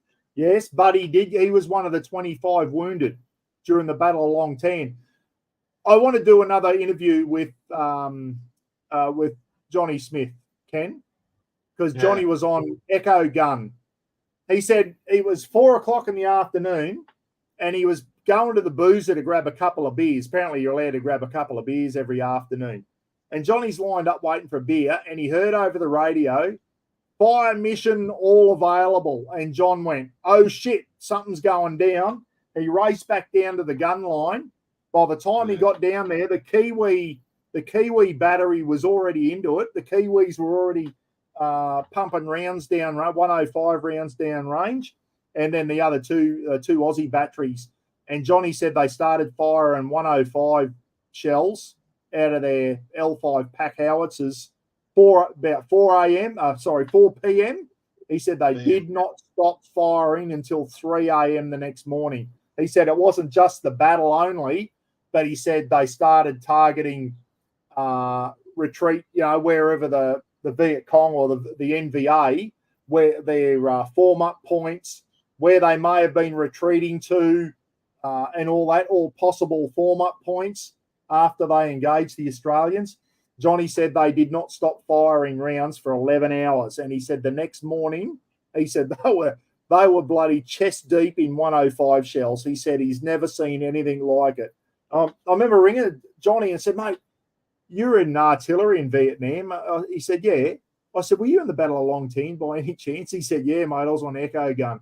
And I did an interview with Johnny, and it's not there anymore. It was over 400 rounds, didn't he say? They just put through Echo Gun alone. Yeah, how many was it? He said, "I'm sure it was over 400. Yeah, it was a lot of rounds. They fired a lot of rounds, mate. A lot of rounds. Jared here, guys, said when you enter a C-130, which is a Hercules aircraft, guys, the coffin sits up front and an A&F screen covers it from the remainder of the aircraft, and everyone else is seated to the rear to follow the coffin home. Wow. Wowee. I read a story once about an American got home to America and his coffin was on a domestic flight and it was underneath, and that soldier's parents were on the plane, and the pilot put an announcement over the PA system, and it was just it was really moving. It really was what the pilot said over the thing. Apparently the whole plane was applauding, and yeah. David Keys, absolutely, mate. Landy Smurf. Don't know. Yeah, it'd be interesting, Landy. Jared, what do you reckon? You reckon those infantry? Because I'll tell you now, Delta Company wouldn't be here. Delta Company would have been wiped off the face of the earth if it wasn't for the artillery. The artillery stayed there. Got to get the door. Yeah, they it was incredible what they did, and the chopper pilots that dropped MO down to them during the rain and during the fight. But I think without the artillery, they would have been overwhelmed. It was like they were up against thousands. And yes, Landy, I think the grunts would have, if they ever saw those artillery boys in the boozer after that battle, they should have bought them a few beers, let me tell you. But Gidgee, danger close depicts the Australian leadership as incompetent and inflexible. Thoughts? Yeah, mate, there was a few things in that movie that didn't ring true with me. Major Harry Smith, who was the OC, the officer commanding Delta Company, it showed him in that movie like grabbing diggers around the throat, and that shit just doesn't. Jared will back me up on this. If anyone's going to grab someone around the throat because they've been a dickhead, it'll be the platoon sergeant. It won't be the OC. And it showed Harry Smith. I don't know. It was just there was a few things in there. I got a mate who was in artillery, and he picked up a few mistakes in how they were calling the artillery and all that type of stuff. Yeah, it did show him as a bit incompetent, especially the brigadier. It showed the brigadiers going, it's his call, and I don't know. But at the end of the day, mate, that was one of our greatest ever military feats, the Battle of Long Tan. They were awarded the US presidential citation after that battle because it was that impressive. And the only other Australian infantry to get the US presidential citation is 3rd Battalion Royal Australian Regiment during the Battle of Kapyong in the Korean War.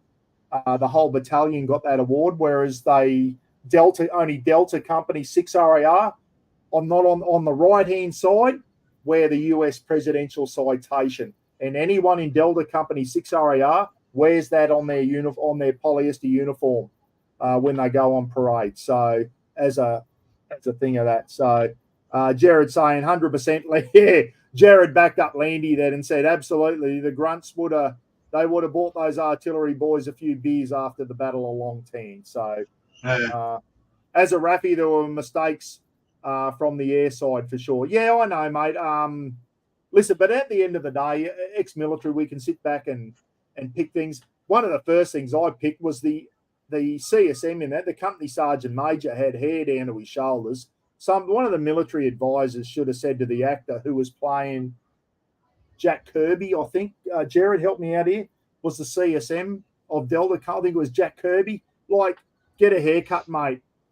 You're depicting a company sergeant major who's the senior soldier in that company, and everyone looks up to him, and the actor was walking around with friggin' hair down to his shoulders and all that, and he was Jack Kirby, the CSM. So the military advisors should have been all over that and say, hey, guys, you're going to play the CSM, get short back and sides, mate. Like, CSMs didn't walk around with friggin' hair down to their shoulders, not unless you're in the SAS. You might get away with it. Hollywood spin. Yeah, exactly right.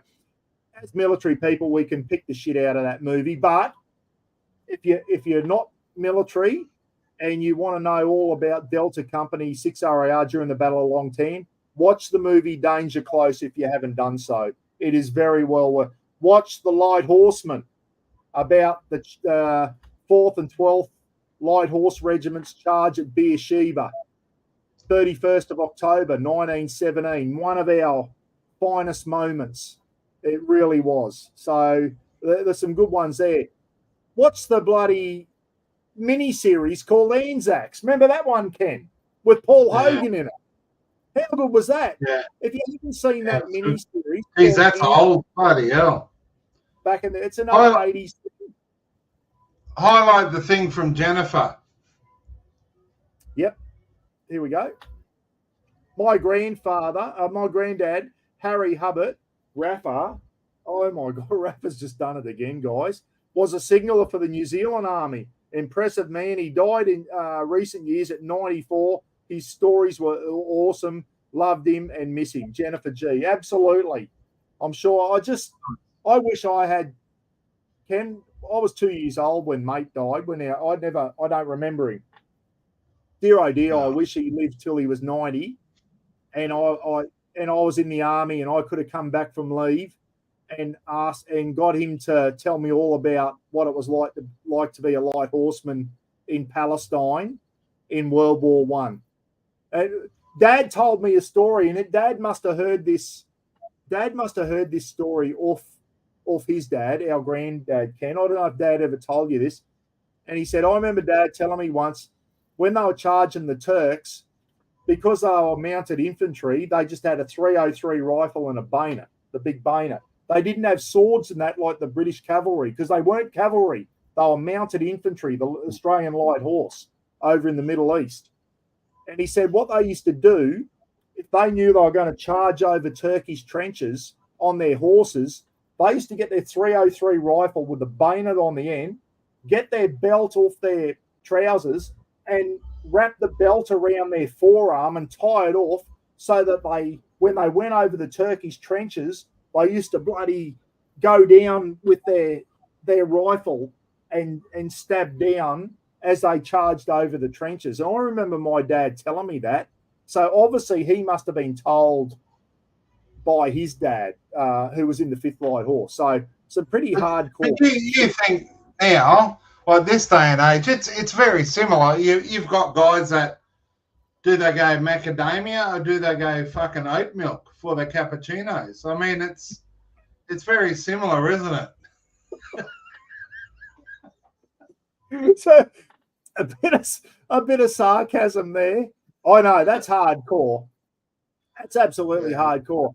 And someone was on earlier saying that one of their relatives was in the Battle of the Neck at Gallipoli, where they just charged over. They just charged. The Neck was where the 10th Light Horse, the West Aussie 10th Light Horse Regiment, without their horses, were just charging to their deaths. And they knew they were going to certain death. They just kept going, mate. They knew they were going to die, and they went over the top anyway.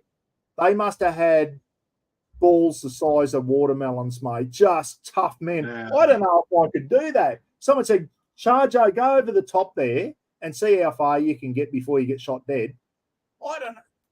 What do you do, mate? Like, just unbelievable. Mr. Bullett's showing his age now. 40,000 Horsemen with Chips Rafferty. Has anyone seen that movie? That is real old. And she's an old black and white movie, that one, Mr. Bullet. I have seen that with Chips Rafferty. 40,000 Horsemen is another good movie, but I'll tell you what, it's almost as old as Mr. Bullet, that movie. It really is. You know, getting off movies, a good thing I saw today, and I see it every time I go, Anzac Day, Remembrance Day at Mount Gravatt at the Anzac plots, looked around and there's people everywhere with their camp chairs out, sitting next to graves, having a soft drink. You know what I mean? Having a little picnic, reading books. It's bloody good to see, eh? Just people out there spending time with their rallies and all of that from the past. Jesus, fuck it knocks me, eh? It's pretty emotional. Yeah, was that today, mate? People out there at the gravesites. Yeah, every time I go there, there's people sitting around next to gravestones and that, reading books, obviously talking to their rallies, probably having a sneaky rumbo, whatever it is. It's awesome, eh? It really is. I think it's important too, everyone, if you've got someone who's served in the military, pass it on to your kids, pass it on to your grandkids. We cannot afford to lose this, Ken. Like when you and me die, we can't afford for my son and young William to not know about our granddad. We need to pass it down to our future generations. We can never forget these people. That's what lest we forget means, guys. Never forget.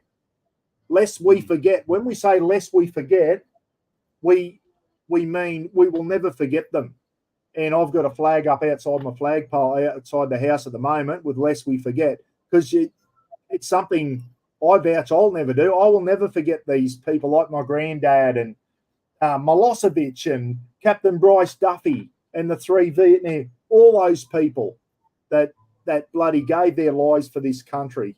Lest we forget. Yeah, I spent forget. probably an hour and a half today walking around the different graves in the ANZAC plot, just picking up tipped over vases and emptying out dead flowers and shit. You know, at the end of the day, I suppose it means nothing. But you know what I mean? It doesn't hurt to stop and say good day to them. No, exactly right. Marky Lavelle said, I just logged in. Gidgee has made the call of the day, still laughing about that joke about the cappuccino and the soy latte. Yeah, I know. And that's I'll tell you now, you know what makes me proud is when you go to Anzac Day March, you know, at the 10 o'clock parade when everyone's marching, you see all the school kids marching and that. And Anzac Days, what makes me proud, it's not dying away, Ken. It's getting stronger.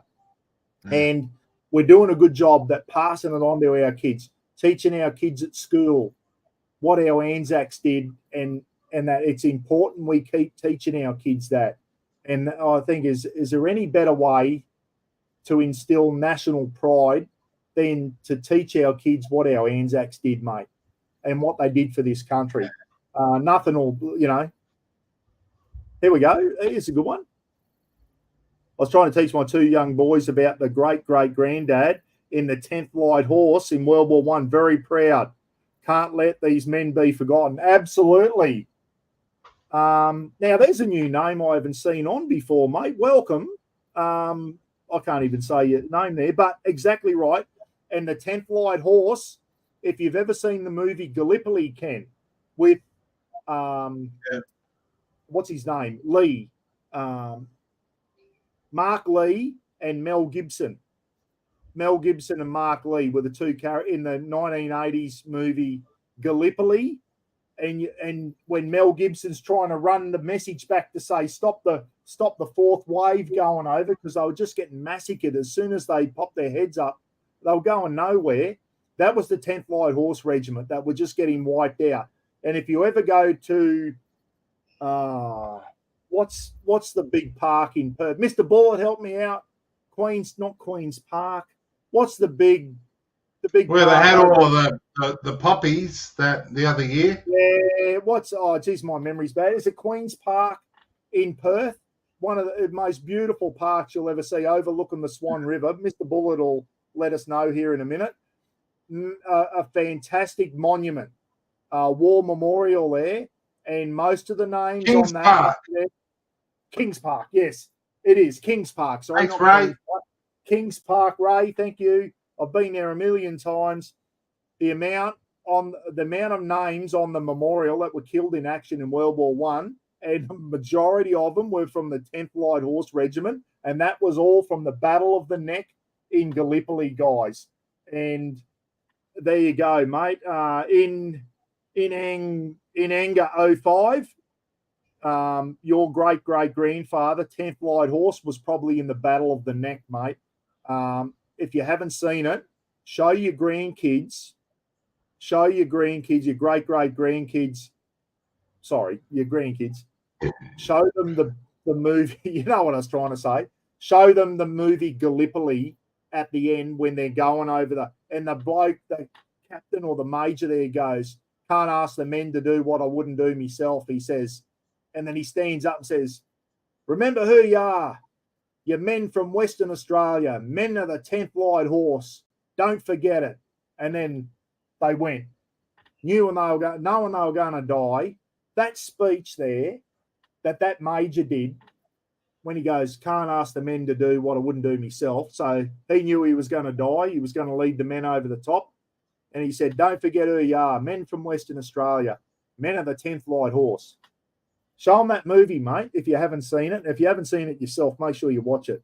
Makes you proud. It really does. I get a bit emotional talking about this shit. I really do.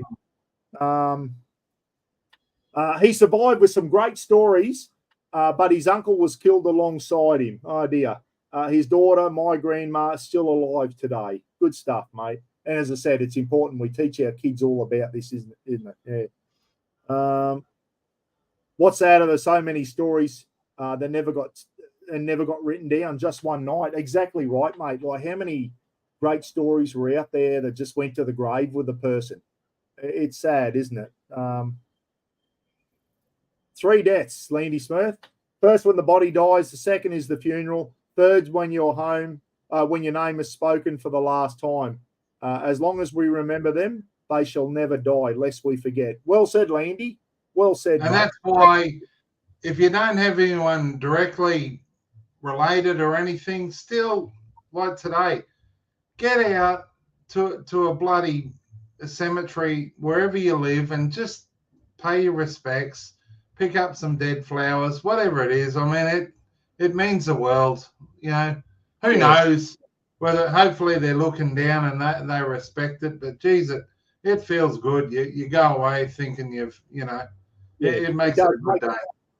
Rusty Candying Adventures. A few new names on the night. Good to see, guys.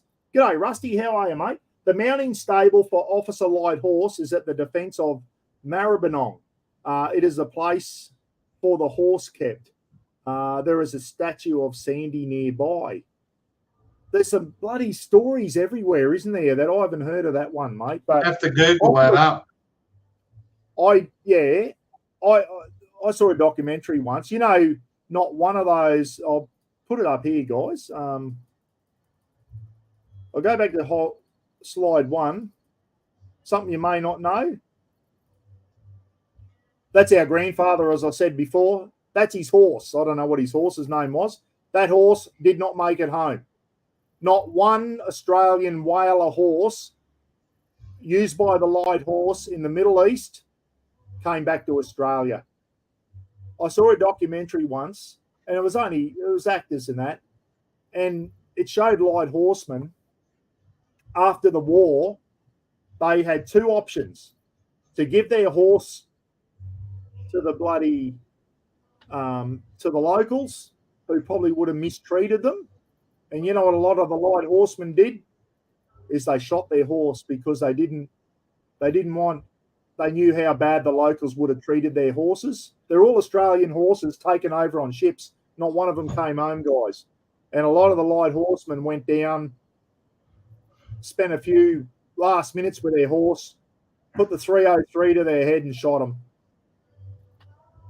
Bloody hell. So not one of those horses got home, guys. That's bloody sad. Being an animal lover, you know, it bloody brings tears to your eyes talking about that shit. It really does. Yes, Jared, and I'm glad you said that, Jared, because I actually wanted to talk about that. If you're ever up in far north Queensland and you're on the Atherton Tablelands, guys, near a town called Atherton, there's a little village called Yungaburra. Beautiful little place. Ken, you've been there, eh? Yeah, of course. Yeah, a couple of times, yeah. There is a war memorial to the 41 Australians killed in Afghanistan, guys. It's called the Avenue of Honour, and it's on the banks of Lake Tinaroo at a little village, beautiful little village called Yungaburra. Great little butcher there, great little coffee shops. It's a real crafty little place up in the Atherton Tablelands. It's only an hour's drive from where I live, guys. There's actually a caravan park straight across, the beautiful caravan park on the lakes. Yeah, and when I did the drifter camper, remember Luke from Drifter Ken asked me to run a far north Queensland drifter thing, and I did it at the Lake Tinaroo Holiday Park.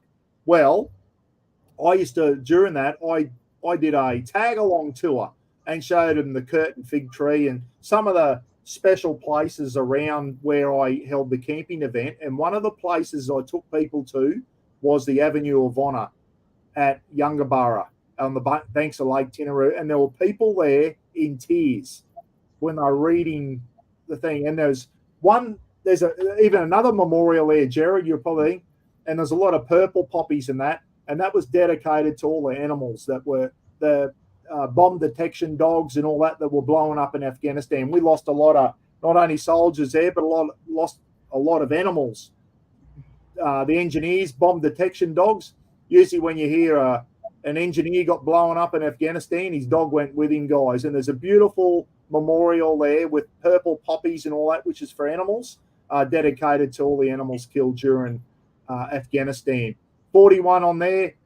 One from my old unit, guys, 152 Signal Squadron over at SASR. Signaller Sean McCarthy was killed in Afghanistan. I didn't know Sean. He got there after I left. Went to Afghanistan. I must have only just missed him. I was supposed to go on the first ever deployment in Afghanistan in 2001, not long after the planes hit the tower, but my posting order had come through to Papua New Guinea, and my OC said, Buck, we can't take you to Afghanistan. He said, you're going to be in New Guinea by the time we get home. And my sergeant and corporal went over and bloody I had to wait till the end of the year and then took off to New Guinea. So I missed out on that first ever deployment. And a guy who came there just after me, Sean McCarthy, was killed. And it was from an IED, I think, from memory. So everyone's name, all 41 names, are at the Avenue of Honour. And the reason that came into being, one of the commandos killed in Afghanistan, Private Benjamin Chuck, I think his name was, Ken, Ben Chuck. His parents, he was from Yungaburra, and his parents put a big petition forward to the federal government that about having an Afghanistan memorial. And I think Benjamin Chuck's parents got it through, and the state and federal and everyone got behind it. If you're ever up in far north Queensland on holidays, guys, go to Yungaburra and have a look at the Avenue of Honour for the Afghanistan veterans, the 41 killed over in Afghanistan. It's very touching. It really is. The trees are starting to get nice and tall now. They're going to have a nice big an avenue of tall trees and that, but it's special. It really is. Russ Longson's on, guys, from the Townsville Chiefs.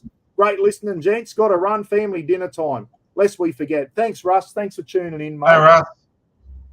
Russ delivered, and Roger from the Townsville Chiefs delivered some more suitcases and toiletry bags and that. Hope in a suitcase today, Ken.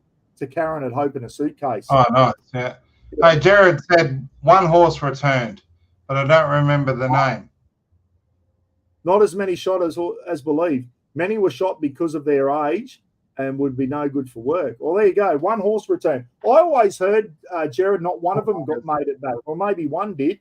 But it's bloody sad, mate, that after what they went through, mate, those bloody horses. And you know what? I don't know if this is true or not. They reckon the reason the light horse got into Beersheba is that they'd been out in the desert for a long time and they were out of water. And they reckon those horses during the charge could smell the wells, the water wells at Beersheba, and they reckon they couldn't stop them horses for shit. They wanted to get to those wells and get the water into them. Don't know if that's true or not. I've heard that a few times. Imagine the one that got back to Australia. He'd be fucking strutting into the lotto office going, give us a quick pick. Yeah, I know. It's Jesus. I didn't think any of them got home, but yeah. Okay, Mr. Bullets just confirmed what Jared said. One horse did return. It was an officer's horse. Okay. Geez, it's sad that we couldn't. I don't know. Who made that decision to, no horses are going back? Friggin' Jerry hell. Savage, Chris Mack. It was Jerry, wasn't it? Jerry Savage. Chris Yeah, Mack's Jerry. going into Darling Harbour tomorrow. Okay. What? Hey, Buck, I'm going to head into Darling Harbour tomorrow. What was your brother-in-law's name again? Jerry Savage. I'll bring his photo up, mate, just so you can see exactly. It's Roz's younger brother. Roz has got 4 older sisters and 4 younger brothers. Richard, Vinny, Paddy, who played for the Broncos, and Jerry, who joined the Navy. I'm going to I'll bring that picture up again, mate. Here it is. That's Roz's brother there, Jerry Savage. So one of the flags you'll see tomorrow, Chris, is a portrait of that exact photo there, mate. That's Jerry there. And I don't know if I told you before, Ken. I think I forgot to say it. Jerry was on one of the ANZAC. He was on HMAS ANZAC, which is one of the ANZAC frigates, as a petty officer, a chief petty officer, whatever, years and years ago. Yeah. And they were doing a big around the world bloody thing. And I think they dropped off at Cape Town in South Africa. And at the same time, the Wallabies were over in South Africa to play the Springboks in a rugby union match. Anyway, Jerry went to the game at, I don't know if it was in Johannesburg or it was probably in Cape Town, more than likely, wherever the rugby test match was between the Wallabies and Springboks. Jerry was at the game in his uniform representing the Australian Navy, and he got to meet Nelson Mandela before the game. Imagine He that. said, Wow. He said, I don't know if he got the shape, but he, with Nelson Mandela was saying hello to the teams and all that. Jerry was out there in his uniform representing the Royal Australian Navy with the Wallabies, and Nelson Mandela walked past. Don't know if he said g'day to Jerry, but he was spitting distance to Nelson Mandela. That's a bloody, not many people can say that, mate, eh? Yeah, unbelievable. Yeah, so Chrissy Mack, that's, I was supposed to get rid of that bloody Lorna McMillan. I'm trying to get rid of that comment there, mate. Sorry. Back and Landy, I'm Dragon. I haven't got a cup of Joe into me yet. Hey, Slacken's on. G'day, Slacken. Mate, we just showed a short film at the start of this. It was called End of War. It was a short war film, not a professional thing. And it was filmed in Ontario, Canada, mate. I don't know if you're on to do that. Slacken's on. I asked Slacken if he was good for a bloody live feed tomorrow morning. And it's Remembrance Day in Canada tomorrow morning, our time, guys. And Slacken's got commitments. But keep your eye out next Sunday morning. No promises yet, but we may have Slacken from Canada. Slacken since 1969. Mark may be able to join us next Sunday morning, Saturday night, his time. All going well. So keep your ear to the ground, guys. I'll let you know. Slacken's going to get back to me and let me know if he can do a Sunday morning live feed with me, Saturday night, his time, next week. So Chris Mack's taken a screenshot and he's going to look for the flag tomorrow, which will be awesome. Yeah, mate. And if you can get on Messenger on Facebook, Mr. Buckaroony, get on Messenger and send me a photo of it through, please, mate, because we saw it on the Sunrise show this morning.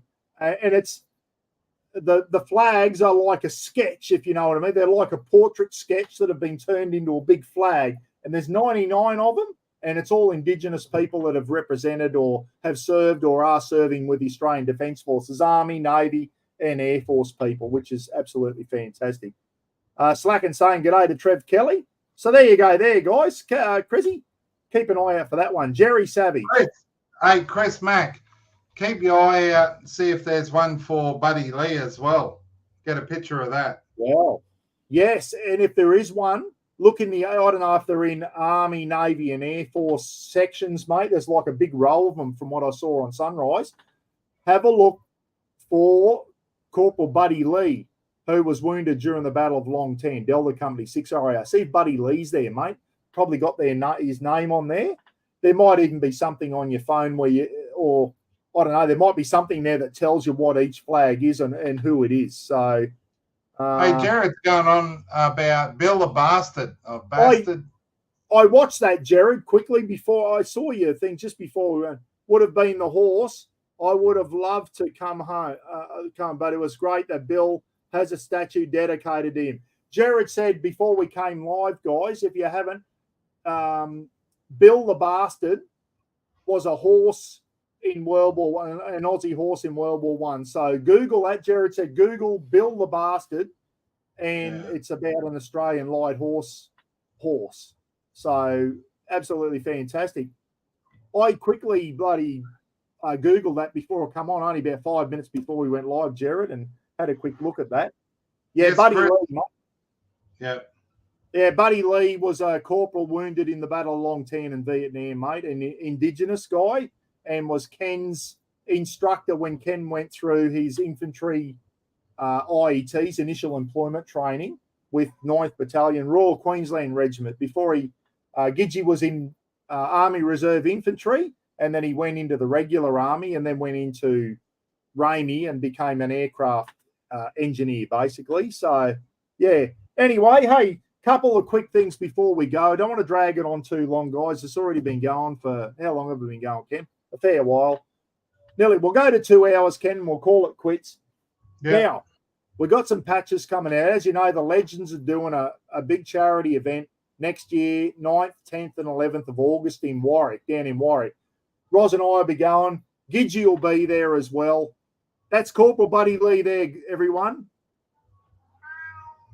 He was wounded in the Battle of Long Tan and was Gidgee's instructor at infantry training with 9R. He was in 9RQR himself, Ken, was he? Oh, I don't know if he's in 9RQR. He was at Wacol. We come down from Maryborough Harvey Base. I don't know what unit he was with. So Buddy was in an instructional thing. So Slack and saying g'day to Jared Hand there. What was I saying? Yeah. So as you know, the Legends are doing a big charity drive, and it's Southern Arc Downs Animal Rescue and the Care Flight. So 2 great charities next year. Me and Gidgee got our heads together and said, what can we do to make a bit of money for this charity next year? You know that my YouTube channel, guys, me and Ros, it's not about us. It's all about trying to make a few bucks for charity. We've been doing that since day dot, and something I'm proud of, something when I leave again, when I leave YouTube, I can say, well, I try to help other people out. I didn't do YouTube. Wasn't all about me. You know, we done a lot of great charity work. Hope in a Suitcase is one of them. A lot of animal shelters and that. 50, 60 grand, Gidgee, over the years. This community has donated to, it's a fantastic community. We're going to do it again. Got some bloody patches coming, guys. You know, I'm right into me patches at the moment. I'll show you one here. This isn't a Velcro patch, but it's something like that. Redback Rugby Union Football Club. That was a rugby team I used to play for. It was an army team. It hasn't got the Velcro on the back. Me and Gidgee are getting some patches made up at the moment, guys. Look at my YouTube, my Facebook page. There's a Mr. Buckaroony, that logo there so where my thumb is, that Mr. Buckaroony logo with the Australia thing, that's going to be one patch, embroidered Velcro patch. The other one is the Rafa the dog with Rafa written under it. That's going to be another one. And there's a couple of really good Gidgee gorilla ones that look really good. They've given me a demo of two out of 4 so far, and they look really good. Once I'm happy with all 4 demos, I'm going to go ahead, and hopefully in a couple of weeks, I'm going to have 200 sets of these patches, Ken, and we're going to sell them in sets of 4. We'll just pull 20 out because that'll be for family and some overseas people. There's one on at the moment I can see. I want to send a patch kit over to some of the really good supporters overseas. Steve W., Slacken, Mike Blakely, blah, blah, blah. I'm going to send some patch kits over to those guys for the great support that they show. And we're going to use 10 of them, Ken, as giveaways for the Christmas live feed that you and me are going to do when you come up for Christmas leave. Ken's going to come up to Innisfail and we're going to do a Christmas live feed like we usually do, me and the Gidgee. And we're going to have some prize giveaways. One of Gidgee's beautiful bloody chopping boards, resin chopping boards. Probably get another one off Terry G as a giveaway prize. Terry, stand by if you can do one of those. And we'll have some patch kits. So these patch kits going to have 180 left over. 180 kits, we'll call them. 4 patches per kit. The patches are going to be basically 90 mil by 60 mil. So they're not quite as big as that, but they're a decent size. Embroidered, they'll look really good. We're going to sell them, and I've worked out roughly that we should be able to make, if I can sell 180 kits of these patches, so 4 patches, you can put them on the roof of your car, your 4-wheel drive, your drawer system, anywhere there's carpet. That's another one of the patches, the blue Gidgee Gorilla.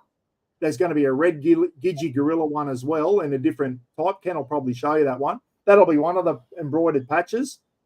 The Buckaroony, the Rafa, and Gidgee will show you the other one. There's the other one there, Gidgee Gorilla. And there's a red outline around there. It didn't really come up in there. So there's going to be 4 patches, probably sell them for $35 for 4, which is cheap compared to what other people are selling their bloody patches for. And I've worked out we can raise about $4,670 roughly to give to the Legends for this charity. So bit under $5,000 just for if we can sell 180 sets of our patches. The Gidgee Gorilla. If we sell a 180, we'll bump it up to 5K. Yeah, exactly right. If we do that, me and Gidgee between ourselves, we'll bump it up to 5K. Absolutely. So the statue of Weary Dunlop at Benalla is hard. If you don't know who Weary Dunlop is, guys, Google Sir Weary Dunlop. What an inspirational Australian he is during World War II. To do with the Changi prison, Ken, I think. Was it Changi? Sir Weary Dunlop. Bloody hell. We got some amazing Australians. We really have. So stand by, guys. They're not too far away. Hopefully everyone here can bloody get in. Well, there'll be a set of 4. Stick them on your bloody car, the hood of your car, up there where the felt, and they stick there. They stick on your drawer system. Anywhere you got carpet, they'll stick there and start getting your bloody Velcro patch collection going. And every cent profit we make, me and Gidgee are going to get our money like we're outlaying about $1,600. They're about $2 a pop. We're going to get our thing. Me and Gidgee can't afford to just throw $1,600 away, guys. I'm a pensioner now, and Gidgee's out of a job 14th of next month, mate. So until the Black Hawks arrive in country, so you're going to be bloody on the bones of your ass for about 6 months until the Black Hawks arrive and you get a new job. So we'll get our money. We'll get our $2 a patch back plus $1.20 to post them, and then every other cent will be profit. And I've worked out just under $5,000 if we can sell 180 patch kits. So hopefully you can support us with. He was a doctor, exactly right. Yes. Yeah, what else? Exactly. It'd be good. Well, I'm confident we'll get rid of those bloody kits, and 180. Maybe I can sell a couple of those bloody boards next year, and that, and be good to even punch up our donation towards bloody Southern Downs Arc and RACQ Life Flight beyond 5K. So that's the aim anyway. It'll be our contribution. If you haven't seen, get on the Gidgee Gorilla Facebook site. Ken's got a new hobby, guys, where he makes these chopping. Well, we're not going to call them a chopping board, Ken. They're too good for it. He pours in a beautiful presentation board, cheese and biscuits and that, and pours in a beautiful blue resin or a red resin, green resin. Going to do a purple one soon. Different wood patterns, and they come up absolutely spectacular. And if you buy that's what the resin looks like, and there's like beautiful sanded and wood either side of that, like the shape of a chopping board. So anyone who buys one of these patch kits can, that's similar what it looks like there. That blue stuff's the resin, and he's got that's my first one I gave a crack. I'm no expert at it, but they're I've been listening to the guy from Hamaroo, and they're coming, we're driving the prices down so to make them affordable.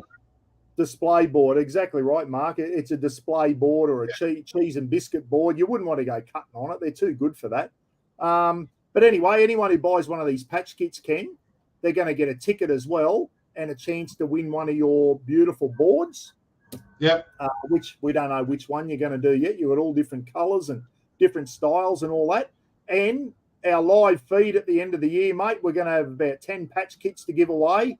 Hopefully a Terry G chopping board, Mr. Buckaroony Terry G chopping board, handcrafted by Terry G, and one of your beautiful presentation boards as well as a giveaway prize during our live feed just before Christmas, mate. So a lot of good stuff coming up. Keep your ear to the ground, guys. But if you can get in when these patches arrive, we only want to sell 180 kits. A kit will cost, it'll be 4 patches and a ticket to win one of Gidgee's boards, and it's going to be about $35. That's delivered. So $35, and you know that most of that profit is going to go to the Legends charity, and I've worked out just under probably $4,600 and something profit will be going to the Legends, and I'll transfer that over to the Legends for their charity next year. And we're going to Southern Arc Downs Animal Rescue, and also the Care Flight Helicopter Mob, who do all the rescue flights and all that. Two great charities that the Legends are supporting next year. So get in and support the patches when they arrive. I'll let you know. $35.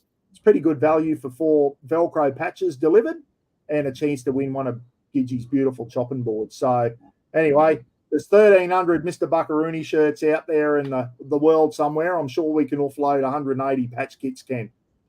Yeah. For charity. Yep. Not a cent is going to us. It's everything's going to charity. Plus, we'll throw in the rest. So yeah, we'll cover our costs for the patches, guys. But then at the end, if we'll probably round it up to $5,000 anyway, if you know what I mean. So that'll be our contribution to the thing.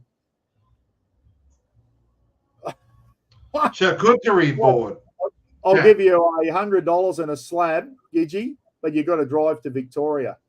Right, I'll leave tomorrow morning, Lorna. As long as it's not a slab of VB. If it's a slab of VB, bets are off. No one wants to drink that shit. Phil the Maniac is on, guys.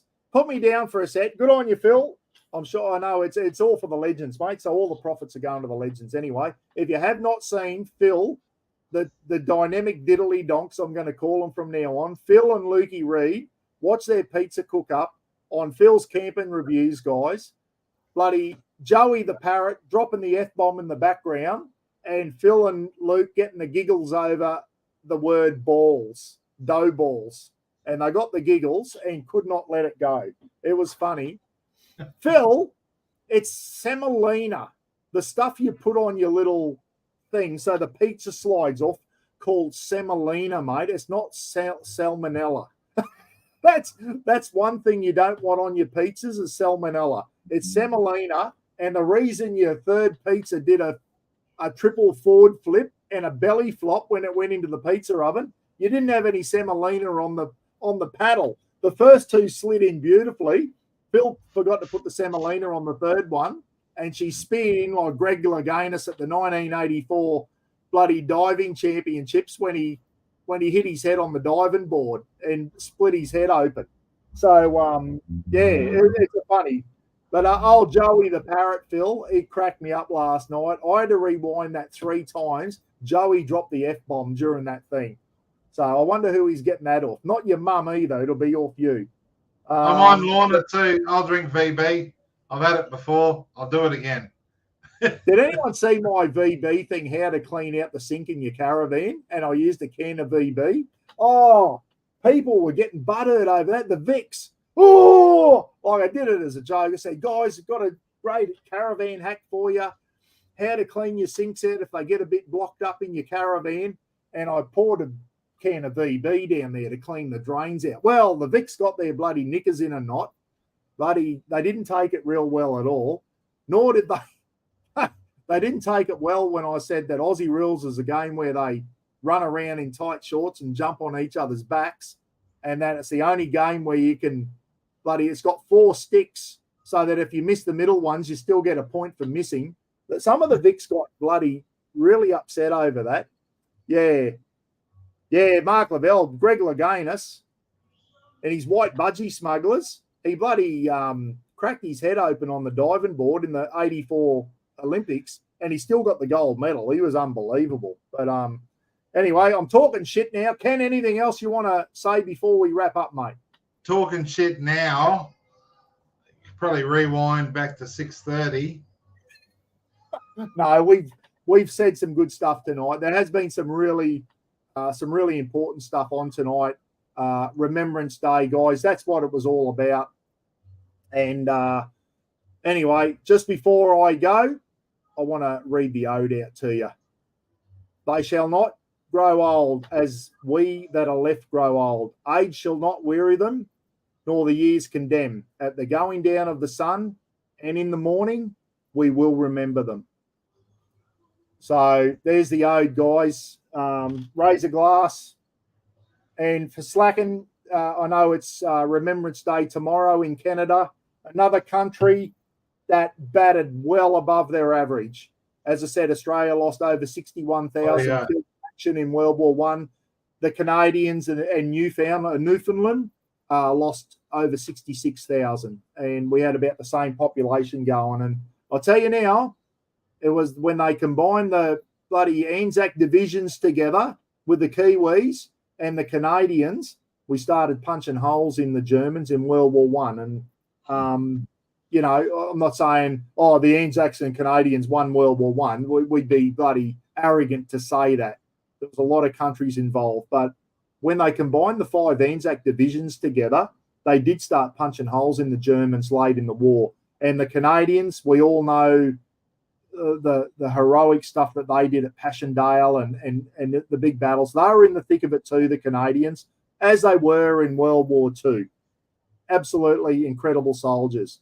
All the soldiers of the Commonwealth, you know, the British, the Indians, the Kiwis, the Aussies, Newfoundlanders. Bloody Raph has just dropped his guts again. He is rotten, guys. Absolutely rotten. Slacking. My parents are both in our Remembrance Day parade today. Oh, good stuff. Good stuff. Say good day to your parents too, Slacking, and I hope you have a wonderful day, and I hope Canada does what Australia did today. Remembrance Day is not as big in Australia as what ANZAC Day is. ANZAC Day is our big day. That is a big one for us. But we still remember what our ANZACs and what all, you know, not just the ANZACs, to all the soldiers on every side, even the Germans and the Austro-Hungarians and all that. What a waste of human life. And as I said early in the thing, it's still going on. We're not learning. It was supposed to be the war to end all wars, and here we are in 2023, and it's still going on. And if anyone doesn't know how World War I started, Franz Ferdinand, who was the heir to the Austro-Hungarian throne, basically, he got assassinated in Bosnia by a Serbian guy, some Serbian bloody lunatic. So Austria and Hungary declared war on Serbia. Well, guess who was in a pact with Serbia? The Commonwealth. So, and it was just one of these things where Austria-Hungary declared war on Serbia. They were in a big bloody alliance with Great Britain. So Great Britain ended the war. And because Germany was in a pact with Austria-Hungary, they ended the war. And then Russia was in a pact with England. So Russia ended the war on the Ally side. It was just like, and it just became a world war because, oh, we've got a pact with you. You've gone to war, so we have to support you. And it just got bigger and bigger and bigger and bigger. And fast forward 4.5 years, 20 million, or I don't know how many soldiers were killed, but it was an absolute waste of life on both sides. Good comment from Mr. Bullet, Paul. Highlight that. Yep. Mr. Bullet, thanks, mate. My grandfather and his brother were in the 51st Battalion in France. Granddad came home a stuffed man at 25 years of age. You know, at least now, if anyone who's been overseas, me, Jared Hand, a few others that are on here now, we got problems now. We can go to Department of Veteran Affairs and get on a white card or a gold card. They look after us. Some of these poor buggers that came home from World War One had nothing. They came home with shell shock and had no support at all, guys. Imagine how many of them got home and had no one to turn to. Like, it just makes you wonder, doesn't it? At least now, and the way it should be, our veterans, even though we kind of complain about it a bit, our veterans are supported now by the Department of Veteran Affairs. They didn't have that back in World War One when they come home. A lot of them come home with shell shock and couldn't get back into society and all that type of stuff. Another quick story before I go. Little town just south of Innisfail, north of Tully, called El Arish. And that is a name of a place that was over in Egypt, Palestine, or whatever in World War One. When they got home, they were given blocks of land away there to all the returning veterans from World War One. And so that they could start farms and that. And the soldiers established that community of El Arish and named it after one of the places called El Arish over in the middle Palestine or the Middle East during World War One. It's only half an hour down the road from Innisfail, and there's a beautiful memorial down there.